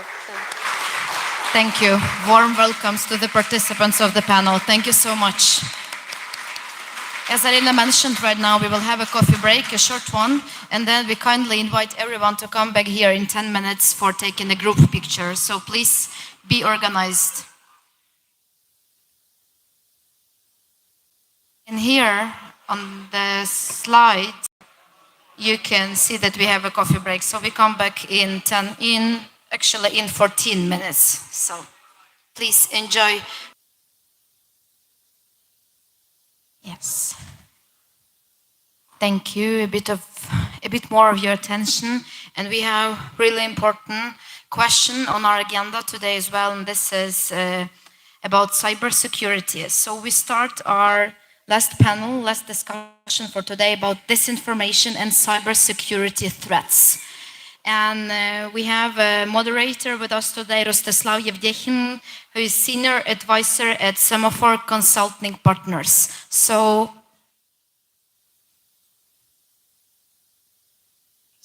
please. Thank you so much, Irina. Hello, everybody, ladies and gentlemen. We have a very challenging task now, because we need to keep up with the previous panels where all the nice information was only escalating and it was more fruitful with every panel. So we will still try to deliver interesting discussion on the topic that you probably heard about a lot. So I hope we will hear some interesting insights from our participants. So unfortunately, it was announced that there will be 2 more people. They couldn't arrive today, but still we have a great panel who will deliver quite some insights. We have with us Lorena Carty-Wilmot, She's a journalistic security engineer in the international media group Schibsted, using her digital forensics and cybersecurity expertise to protect journalist integrity. Her background includes leading corporate forensic investigations and advanced digital forensics with Norwegian police. We have Michael Gentile. He is a professor of human geography at the University of Oslo. He's associate editor of Eurasian. Okay, I'm sorry. And he's co-founder of Cities After Transition Research Network. He's an expert on Central and Eastern European urban affairs, focusing on Ukraine. And he has a growing side interest in authoritarian regimes' use of conspiracy theories to advance strategic objectives. And we also have with us Jørn Sund-Henriksen, who was a moderator of a previous panel. To remind you, he is a leader of the Friendship Association, Norwegian Ukrainian Friendship Association. He also has been an election observer in Ukraine during the Orange Revolution in 2004. And he has been involved in open source intelligence for more than 10 years in different conflicts. So we have, I hope we will have a very nice panel. And my first question is for, yes, one more thing. Our panel is on disinformation and cybersecurity. I'm a cybersecurity professional, but I'm doing debunking the disinformation, the misinformation from Russia during the demonstrations. And actually, my friendship groups have been merging from these two different aisles of friends. So today we will try to see how these two topics are actually, do they have things in common or not? So my first question is for Michael Gentile on how effective is disinformation as a weapon?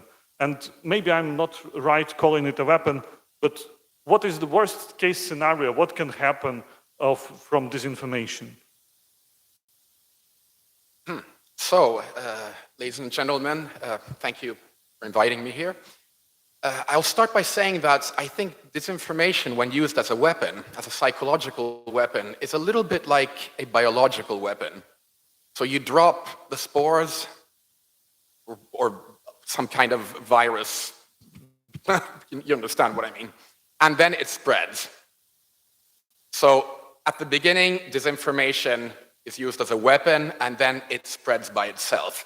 And when it does that, it's actually in the form of misinformation. So the difference between these two concepts is simply in the intention behind the use and the spread of a particular narrative. And we can say that it's one of many tools in the Russian, and not only Russian, but also Chinese, Iranian, and a few other countries' toolbox in hybrid intervention. Its goal is to soften the target, to make it more vulnerable in order to foster certain strategic goals, or perhaps even prepare the ground for a later kinetic action. And also characteristic in disinformation is that it's asymmetrical, in the sense that you can't respond to disinformation with disinformation, which is very risky to do, because if you do so, then there is the risk that your disinformation is turned against you. You see, you guys are just the same. So we could say that there's a strategic dimension of disinformation, and then there would be a tactical dimension of disinformation. The strategic one is about pushing forward a particular or several particular narratives, about inculcating particular ideas in at the receiving end. For example, Russia is good, Ukraine bad. Ukraine is controlled by a puppet master in the West. Europe is falling apart. It's gay, and so forth. And these are the big narratives that Russia is pushing, among others. Not only Russia, because they've been exported to a high degree also to other places, such as Hungary. Now, examples of more tactical-like disinformation would have as a goal to achieve an immediate effect. So, for example, when Russia de facto shot down MH17, there was the need to control the damage. And this they did by spreading 137 false stories about what might have happened. The only version that was not mentioned was the only truthful one. Another example could be, for example, to ensure that support for Lukashenko comes back into place, which happened in 2020. And this, by the way, is something that, I don't know if you remember exactly what happened back then, but Lukashenko was really on thin ice. And Putin decided to save him and put all of his media apparatus at his disposition, or in fact took over the media apparatus in Belarus. And within short, Lukashenko was saved with the side effect that many people in Ukraine also started buying the Russian narrative that, look, Tikhanovskaya is also a puppet, just like Yushchenko was in the past, and so forth and so forth. So the result of a disinformation attack is to make it difficult for people to distinguish between what is true and false. It could also be to make people believe that the truth is somewhere in between, that it's halfway. It could be also, and perhaps this is the most important thing, to make people think that there's no truth at all.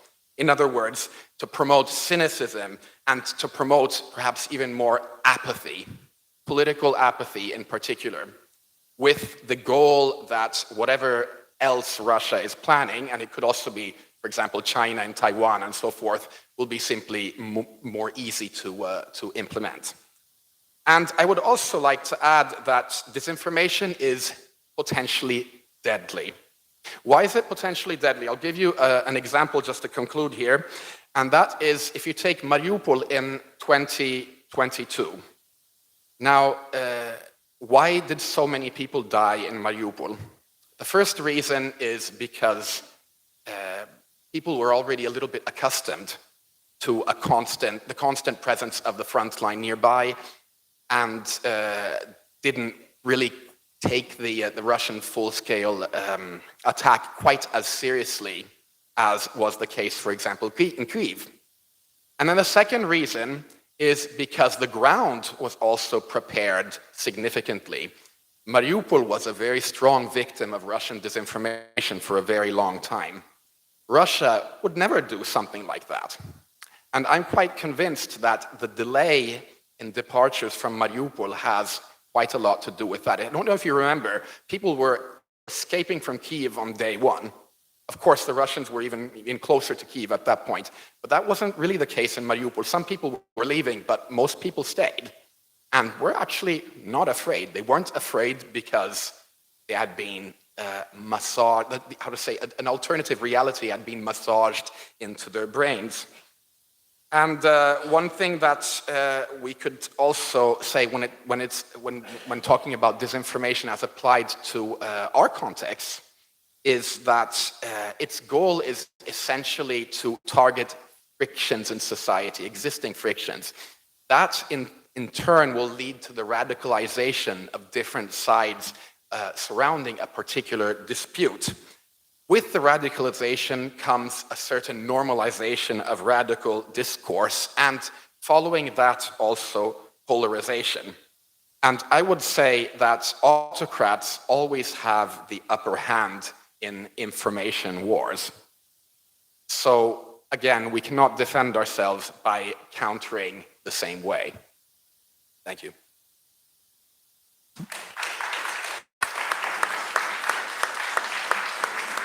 Thank you so much, Michael. And the next question is for Lorena.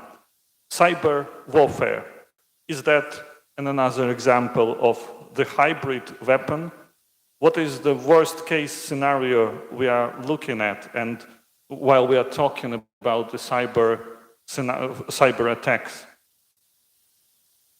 Yes, also thank you so much for the invitation. And yeah, to answer that question, I believe that the worst case scenario is something that we cannot really imagine. It is going to be, and I'm saying going to, because that's where we're gonna lead into. Yeah, more than we can actually imagine. This information, at least you make a really good point. It is deadly in the sense that if we go back just 5 years ago, and we see the cases of people drinking bleach in other countries like South America, where they were drinking bleach because that was what they believed that it will help them combat COVID. That is deadly. There was a lot of cases of people dying. So yeah, it is the way that the information has been targeted to an individual, especially with the advance of social media and how algorithms really, try to put you into a bubble where all the information you're getting can be fake, all of it. And I'm pretty sure everybody in this room has at least, knows somebody, maybe an aunt, an uncle, that loves to share that information online. And you believe like, yeah, that's okay. But you cannot see what they're constantly seeing, So it is more about confusing than actually making people believe one truth or the other. It's just about confusion. Yes, to continue with the question, it's a weapon, right? And the way that it can be used in cyber warfare right now is, well, I would say that the ease of use is what its biggest issue right now. You can go into the dark web and hire, a bunch of bots. You can get troll farms. You just need a little bit of money to create a lot of this information, and it's based on whatever you want. Anybody can say, "Oh, did you see that boat or that big cruise that was parked last night at Oslo Fjord?" I don't need to go into details, but I can start telling people that I've seen it, that I've seen what flag is on it, and and if there's no pictures, but people will still believe it. And that is, it is so, information in general is so powerful, and this information is even worse. Yeah. I want to follow up my question.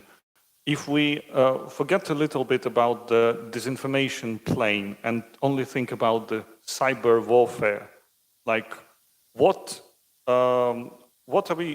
can we be dealing with? You probably work with cyber incidents and cyber attacks. So what is the worst case scenario if Russia wants to invade a country near its border? What is the worst case scenario of cyber attack and the impact of it that can happen? Yeah, one thing that I'm seeing and that I can tell that everybody is seeing is how Russia is testing our capabilities. At least here in Norway, they're seeing how our reaction time to, for example, when they cut cables especially communication cables, and how long it takes us to react, how long it takes us to find out who was possibly behind that. We all know that. And they keep testing things. And it's, I absolutely hate to say it out loud, but it's a very smart way to do it because they're getting their intelligence that way. They're obtaining a lot of, well, in general, just intelligence. They get to see our reaction time. They get to see how much people care. And I'm talking about, regular individuals, how the media shares that information. Does it make people upset that we know who has done it and yet nothing happens? How are our politicians answering to those things? So when it comes to the worst case scenario, when it comes to cyber, you can cut plants, electricity. A public business without water cannot be open. That is kind of like basic rules. So same with internet access. I work at a media group, and if we were to lose internet and we cannot get our information out there, then we're, losing the opportunity to actually get to people with the truth. And that also means that we are very vulnerable because most of information is online. Unfortunately, nobody goes to the regjering.no for information. They go to news media. So cutting internet, electricity, water, things like that can really have devastating effects. It may not feel so bad at the beginning, but we saw it with when WhatsApp was brought down in Latin America, and people really, they have no ways of communicating. Obviously, you can always call somebody, but when this kind of tech is so integrated in culture and in how you communicate with others, then we saw how big that issue was. Thank you so much. And I think many Ukrainians can relate to situations when they cannot call and when the network and electricity is not available. But Jørn, a question to you. Previous panel also mentioned that actually the hybrid war is already happening here. So do you think is there a threshold up to which a malicious attack or an influence campaign can actually become considered an act of war? If it doesn't exist today, do you think we are going to the certain scenario where there will be draw a line that after this line, this will be an act of war? Well, thank you for a very difficult question. Well, there's very many different ways of answering that, but I think one source we need to go to is to see what they think of it. And hybrid warfare is it's a term coined by General Gerasimov before the invasion of the full-scale invasion of Ukraine, where he scared the West about all the tools that they had in the toolbox when it came to warfare against the West, where kinetic warfare is just one small part of it, where information warfare and cyber warfare is part of that package. So they view it as warfare. They see themselves as at war with us, and we need to take that seriously. And another way of answering that question is to what you have already been answering is what's the potential consequences of this? And I absolutely agree with you.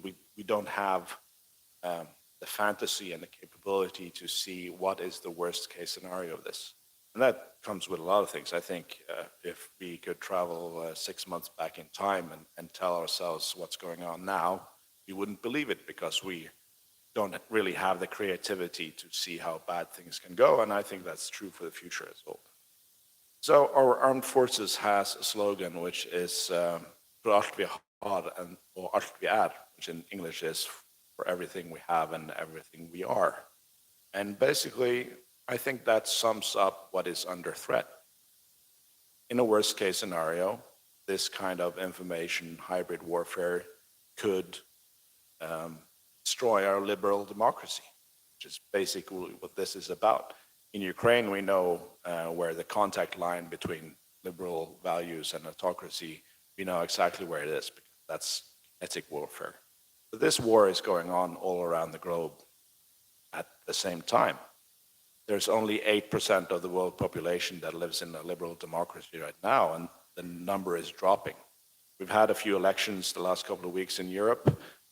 We've seen that basically any democratic party gathered together in a coalition against a non-democratic party, both in Romania and in Poland. There were very close elections. In Romania, the liberal side just won, and in Poland, the liberal side just lost. How does Europe look in 2 election cycles? What does AfD do in Germany, Le Pen in France, Reform Party in Great Britain? I'm very worried that we might lose our liberal democracies without a fight because they elect somebody like Viktor Orban in every country, and then they just turn out the lights. Are we prepared for that? Are we the frog sitting in the pan just watching the temperature rise, or are we going to react at some point?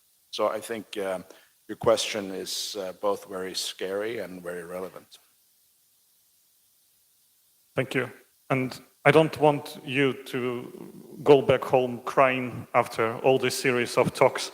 So I think Michael was nodding and wants to comment on the previous questions. And Michael, when you comment, can you also suggest what we can do about this?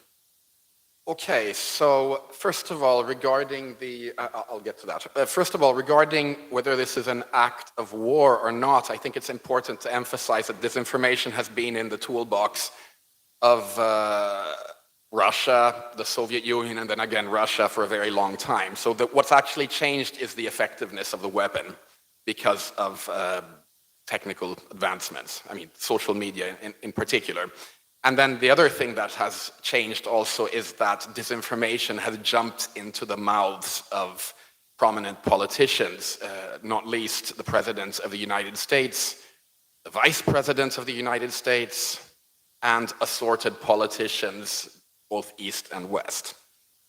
So that, so if we were going to talk about a particular terminology to apply here, I actually like the soft, sharp versus hard power framework, which is very, very simple and which places disinformation in the sharp power category. So it doesn't quite meet the threshold of war.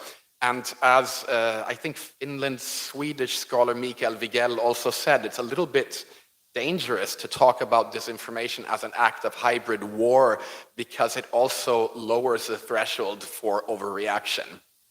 That being said, I absolutely share all of the concerns that have been weathered so far, and I see disinformation, the spread of conspiracy theories, absolutely without the need of Russian help. By the way, they can spread very easily without Russian help, but they're very often pushed by Russian help. Anyway, I see this as a mortal threat to liberal democracy. So maybe not an act of war, but nevertheless a terrible threat. Now, what can we do about disinformation here? I think it's important to stress that there is not a single solution that can be applied across the board. Why is it like that? Because there are incredibly big contextual differences. There are contextual differences, for example, in how reasonable it is to actually believe a false narrative, a conspiratorial narrative.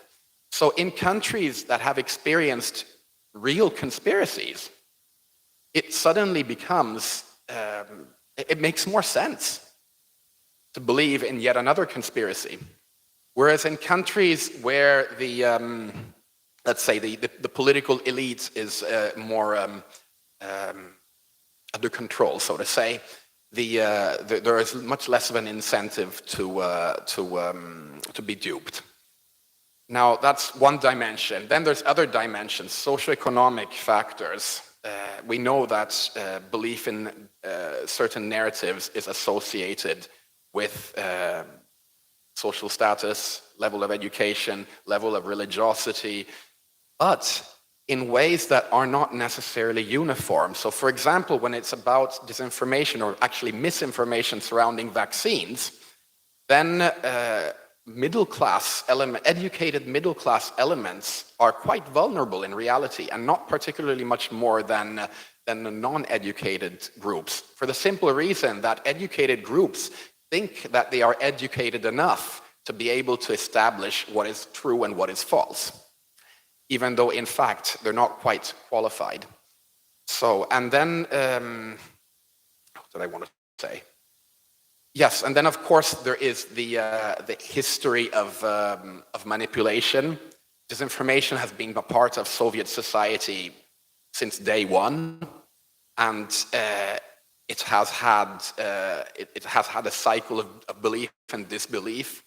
Currently, it's very difficult to know, for example, what Russian citizens really believe.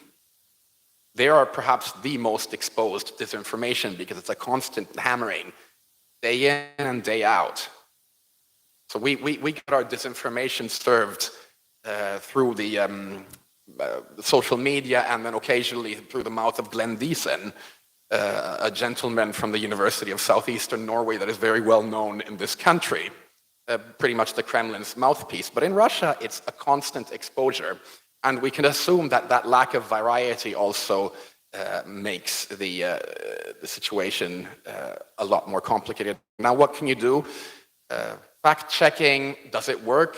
Not necessarily. Why? Because a conspiratorial mindset will immediately associate a fact-checker with the conspiracy. Pre-bunking is also a possibility. That means preparing a particular audience for the eventuality that something is about to happen in the informational sphere. As far as I understand from the literature that I've read, there seems to be a positive effect of pre-bunking, but it's unclear how long it lasts. So is the effect durable, or is it something that sort of tapers off over time as new narratives come out? And perhaps the most important thing is simply media literacy. And that implies work in schools, but it also implies a more critical stance among the media themselves towards how different sides of a particular event are presented. For me, the problem of so-called both-sidism is perhaps the worst that Nordic countries have to offer. In other words, Russians say one thing, normal people say something else. And, well, you know what I mean. And then the audience is left with a feeling that, oh, well, you know, there's always a kernel of truth in what each side says, even though it can be false. Sorry, that was long. Thank you, Michael. No, but that was really good. Lorena, what do you think about possibility for countering disinformation or cyber attacks? Is it improving? Are we going to have the AI buzzword engine that will tell us, is this disinformation or is it truth? I mean, I'm usually talking about buzzwords. AI, it's a tool. And just like a hammer, you can build something. You can build a beautiful house with a hammer. You can also bring down that house. Same with AI. You can use it for amazing things. And you can also use it to tell you exactly what you want it to say to you. So we're in a situation, we're more on a crossroads. It's quite impossible to know if technologies in 5 years, technology is going to take us to the point where we, you know, this information is going to be completely erased from our phones because it's fake and it has been rechecked, or it's just going to be worse and we're all going to be going around believing our own reality. And I mean, I kind of lean more into that because fact-checking and debunking and all that takes time. It takes the interest to find out the truth. And when we are on our phones or in front of our computers, we don't have time for that, even though it's quite funny that, you know, we're wasting time by not having time. We watch videos that if it doesn't get our attention within 5 seconds, then you're not interested in finding out if what you just saw is true or not. You just get that thought in your head and then continue on to the next thing. So, and we're seeing that especially in young people, the people that are going to be voting in the upcoming elections, the people that are going to be leading eventually this country and all the other countries. These are the people that don't have time. And I mean, and even all of us, I mean, the second that you don't find something interesting, you go into the next thing. So how are we expecting that fact-checking and debunking can be a solution? I agree with you. It's just probably not possible because of the time that it requires. And also because when you hear some information, it doesn't sound so out of the world, except when it's whatever Russia says. But whenever you believe that it's, that's possible, then you don't really need to go forward and try to find out if it's true or not. And that is how this information actually spreads. It doesn't need to be, you know, I don't need to tell you that there's a pig flying outside because that just sounds too much. But the example that I gave you about how there could be a cruise, you know, outside last night, and I can start saying, oh, well, if I was, for example, in a whole different country and I start mentioning all these other countries that we kind of have, or just here, Norway, and I can start saying, oh, the Swedes are actually, you know, hiding cruises outside Oslo Fjord. Why would they do that? Why are they changing flag? Why are they changing things? And it's just about starting it, and it spreads from the bottom up. Yeah, so, my answer. Always the bad one. Thank you. Jørn, do you want to comment on this? Maybe you want to give us some lifeline to stick to not to cry, or yeah. Alternatively, you can talk about how would you evaluate the effectiveness of Russian disinformation in recent years. I'll try to be slightly more feel-good than last time I spoke. Well, there are several things we can do. It's very difficult to defend against, but one thing we could do is to ban the app from China's intelligence service that is our young people's main source of information. I think if we have a future where we write history books, we're going to look at this period of time as very naive on what we actually allowed. Well, freedom of information, there's no freedoms that should ever be absolute, because we need to have guardrails in some sense. When it comes to the general fighting of misinformation and that sort of information hybrid warfare, I'm no expert, but we have experts. Some countries are very developed and very advanced when it comes to this. The Baltic countries, Finland, Ukraine now, Taiwan, for example, they are very good at this. We should learn from them. And just first thing we should do is to take this problem seriously. We do not in Norway. Sweden has, for a couple of years now, had the Myndigheten for Psykologisk Forsvar. We don't have that in Norway. They started with 50 full-time positions. Norway was invited to be part of an EU program, but we turned it down because it would mean that we had to fill 2 full positions. So we didn't want to do that. So we're just not prepared for it because we don't see the threat. Guri Melby said in our first panel that we in Europe have woken up, but we haven't had our coffee. On this subject in Norway, we're dangerously close on overdosing on sleeping pills because we're just not taking it seriously.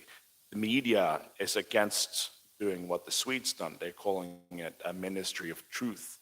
And that's because the traditional media in Norway doesn't understand the threat themselves. Politicians in Norway and media in Norway doesn't understand the threat.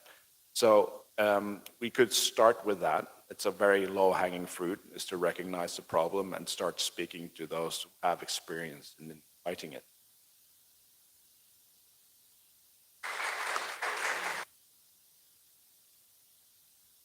Thank you so much, Jørn. You give us hope. Now we can move to the questions from the audience. So we will take a few questions, please.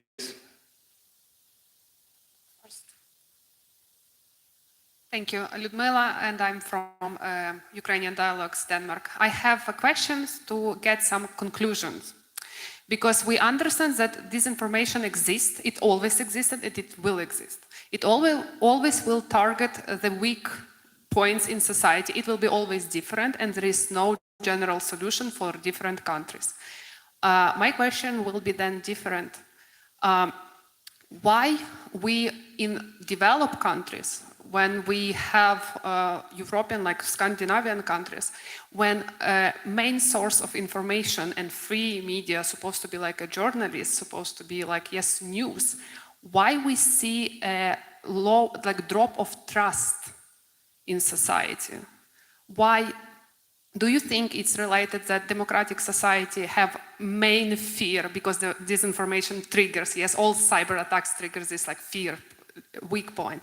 Do you think it's because we are scared that our freedoms will be taken away from us? Because nowadays we develop society, as we say, yes, wealthy societies. They are delayed with time, and we spoke today a lot about that, because they don't react fast to what their government is offering them. Government is also usually on the Ukraine side, while not society. Thank you. Next question.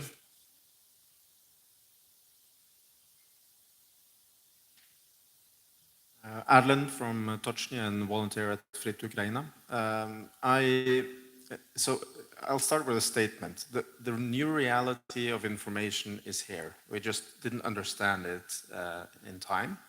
Social media, streamers, podcasts are here to stay, whether we like it or not. Second affirmation is we have very good experts in our liberal democracies. Why are they not present at these platforms to the degree which they should? Maybe we should think about paying professors, lecturers, researchers, and people with any expertise or deep interest in the subject more if they have many followers on social media, for instance.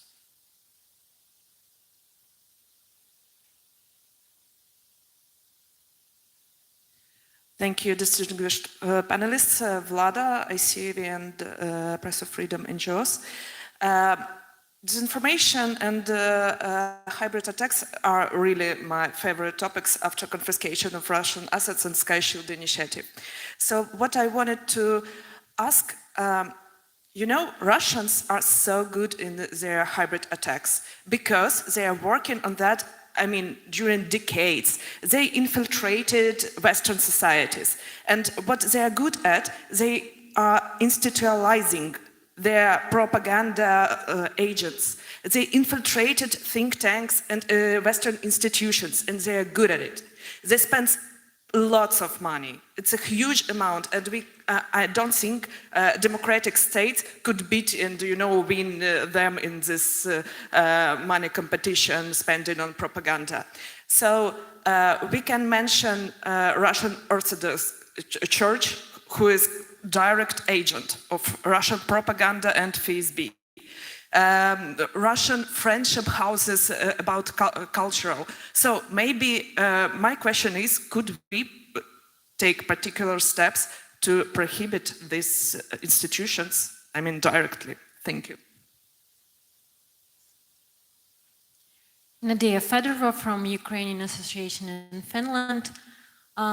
You have drawn a few examples of successful disinformation campaigns, and I would like to ask you as expert, are there good examples of combating disinformation and Russian propaganda to give us hope at the end? Thank you. One more, okay. Just a very quick one. Thank you so much for your interesting panel. I have a question about the very strong but very dangerous, in my opinion, the narrative in Scandinavian countries about the disinformation and like brainwashed Russians, because it's extremely popular as a good excuse, you know, saying, and which is commonly supported by Russians abroad, that, oh, poor Russians, they're just brainwashed and they live in disinformation, which means that they don't bring any responsibility for actually what's going on. So what's your opinion on that, if there is any way actually to work not only with the disinformation itself, but also with the society? Thank you. Thank you. Okay, Lorena, let's start with you. You choose the questions, and it will be a final comment and the answer to the questions. How much time we have? 10 minutes? 7, 8. So we have 3 minutes. Yes, I'll try to remember all the questions. But I think first I will say that it's... Oh, did you have it? Yes. So first question is why in developed society there is low trust to media and some government. There are lots of fear that our freedoms will be taken from us. Second is, where are the experts? Maybe we should pay more to professors to research the topic and to be, maybe these bloggers should be the experts and comment on this. Should we prohibit the disinformation institutions from Russia? What are the good examples of countering propaganda and disinformation campaigns? And do you agree that Russians are brainwashed and therefore don't bear responsibility? Yeah, I can start. At least I can take the first two to allow my panelists to respond as well. if you don't want to know the truth, you don't look for it. It's very simple. If you don't believe that if you don't want to hear that what you believe is not truth, you won't look for it. It's the bottom line. If somebody comes into this room, well, if we all believe that this room is yellow and the painter comes with a bucket and says, I actually painted green, we'll be like, but I can see it. I want to believe this. You can go. It's one person against my own belief that this room is yellow. Can we agree? I don't know. I see yellow, but I don't know how you all see it. So it is about really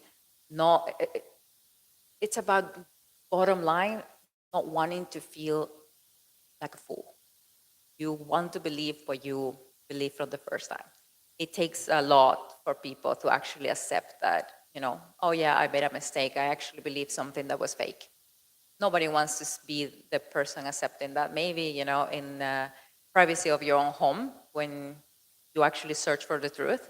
But in reality, not everybody wants that. Everybody doesn't have the time. So that is the reason why I will believe that you don't go and believe the media more, because it could be that, you have seen something that you believe is fake there before, from before. So it's a very difficult situation. It kind of goes back to what I said, this information is not about what is truth and what is false. It's about confusion. And as soon as it gets that out there, then it's so difficult to trust the actual truth. And when it comes to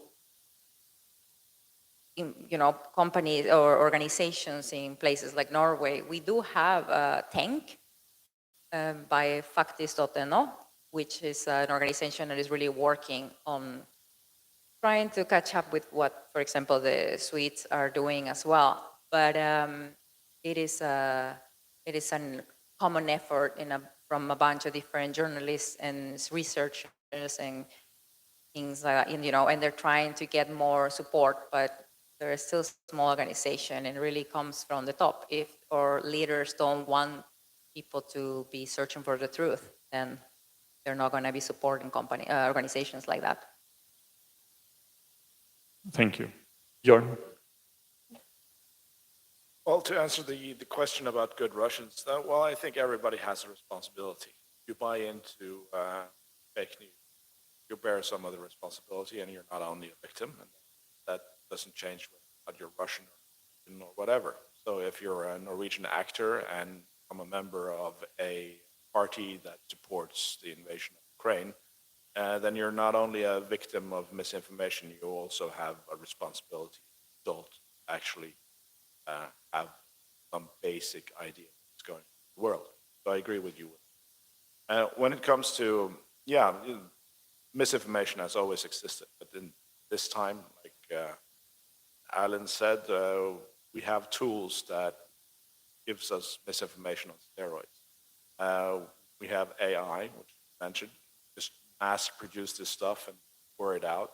We also have this mechanism of self-radicalization, because your reward system, brain, you're looking for that high of getting 15 likes on your tweet, then you really like it when you suddenly write something against mainstream media and then you get 120 likes.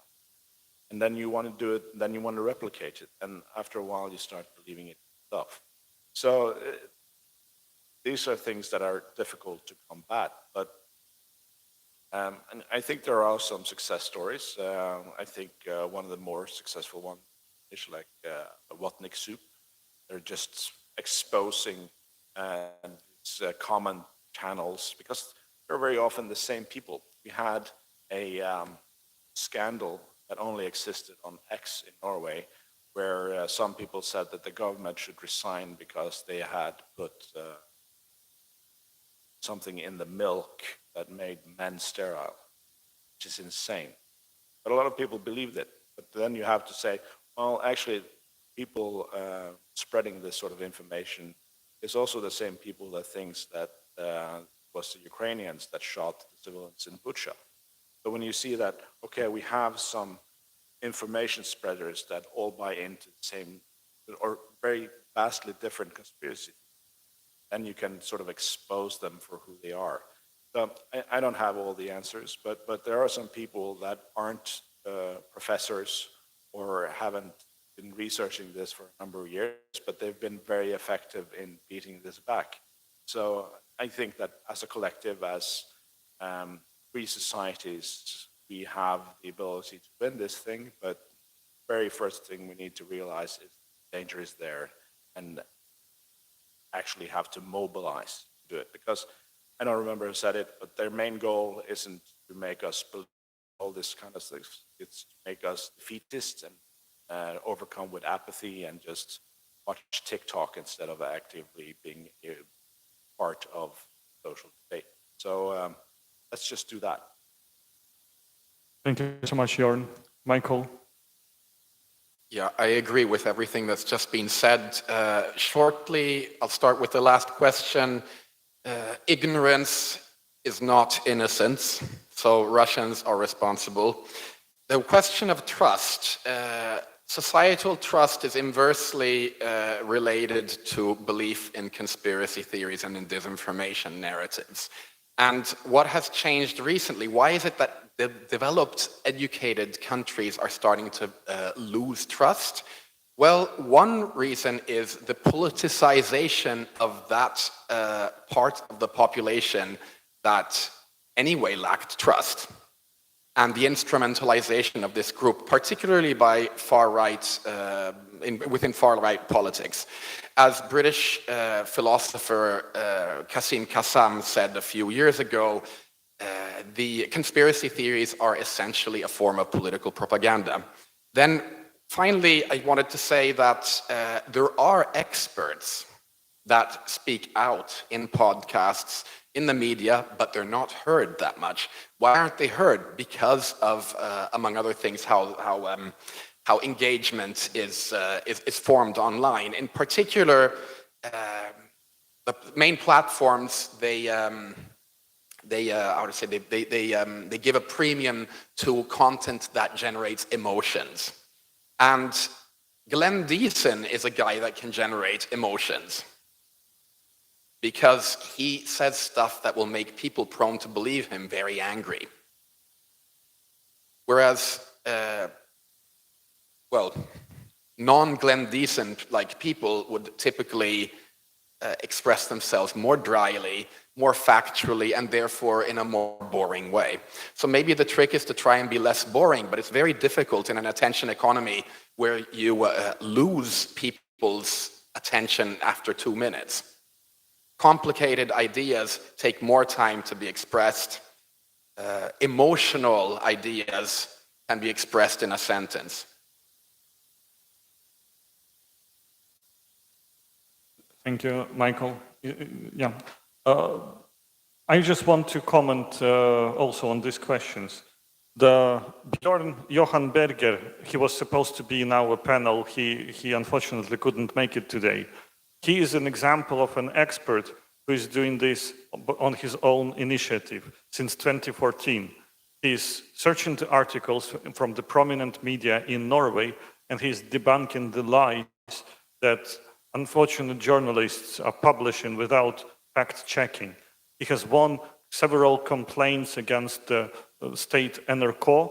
He recently forced the main economical newspapers, Dagens Næringsliv, to publish apology for publishing false information about how Ukraine is being supported. And Björn does not receive any state funds. He's not being paid for this work. However, Glenn Deason is paid from the money of taxpayers in Norway. So, of course, this is a huge disproportion in the forces that are fighting disinformation and spreading it. So, yes, and I also would like to take a small note. Yesterday, there has been Påvirkningskonferensen 2025. Last year, it was an amazing conference. I recommend all of you who speak Norwegian, maybe there were parts of in English, to watch. It should be available online. It is published by the FFI, the the research, Defense Research Institute. So it's amazing conference. Take your time to find a link and look at it. And thanks a lot for the panel. I think okay, Roman has a special position, so we can allow an extra question, and especially where our watchdog is out, not watching us closely. Please. Roman, can you take a microphone so that it's captured on YouTube? Yeah, sorry.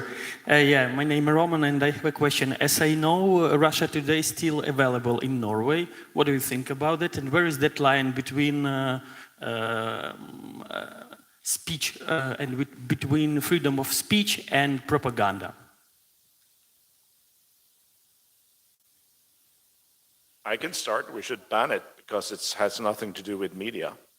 Russia Today has nothing to do with media. TASS has nothing to do with media. It's a function of spreading Russian state lies. Has no benefit for our population. And too often I see Norwegian mainstream media quoted, and they say, claimed by Russia, but when we know that their trustworthiness has dropped to absolute zero, I see no reason of them being repeated.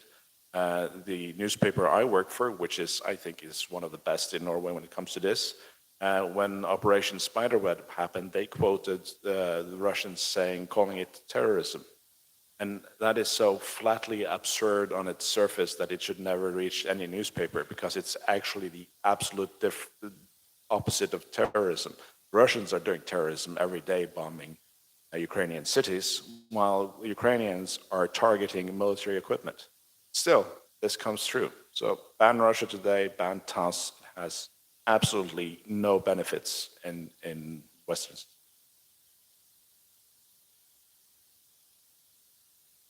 Yeah, I could add that I don't think there's any specific boundary between freedom of speech and propaganda, in the sense that anyone is free to speak propaganda whenever they like. Now, what you can't do is incite violence and that kind of stuff. But that's one side of the thing. The other side is it reasonable to have that kind of situation that we've just heard about? No, that's the problem of both sidism going in the extreme. And then the other issue, returning to Professor Diesen, there's academic freedom as well that comes with responsibility.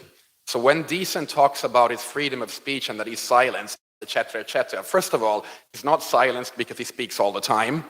And then secondly, he is anyway bound to ethical norms, which to my mind, he does not respect. That's a different thing than freedom of speech. He can say whatever he likes, but when he speaks as a professor of, what is he, a professor of political science, I think?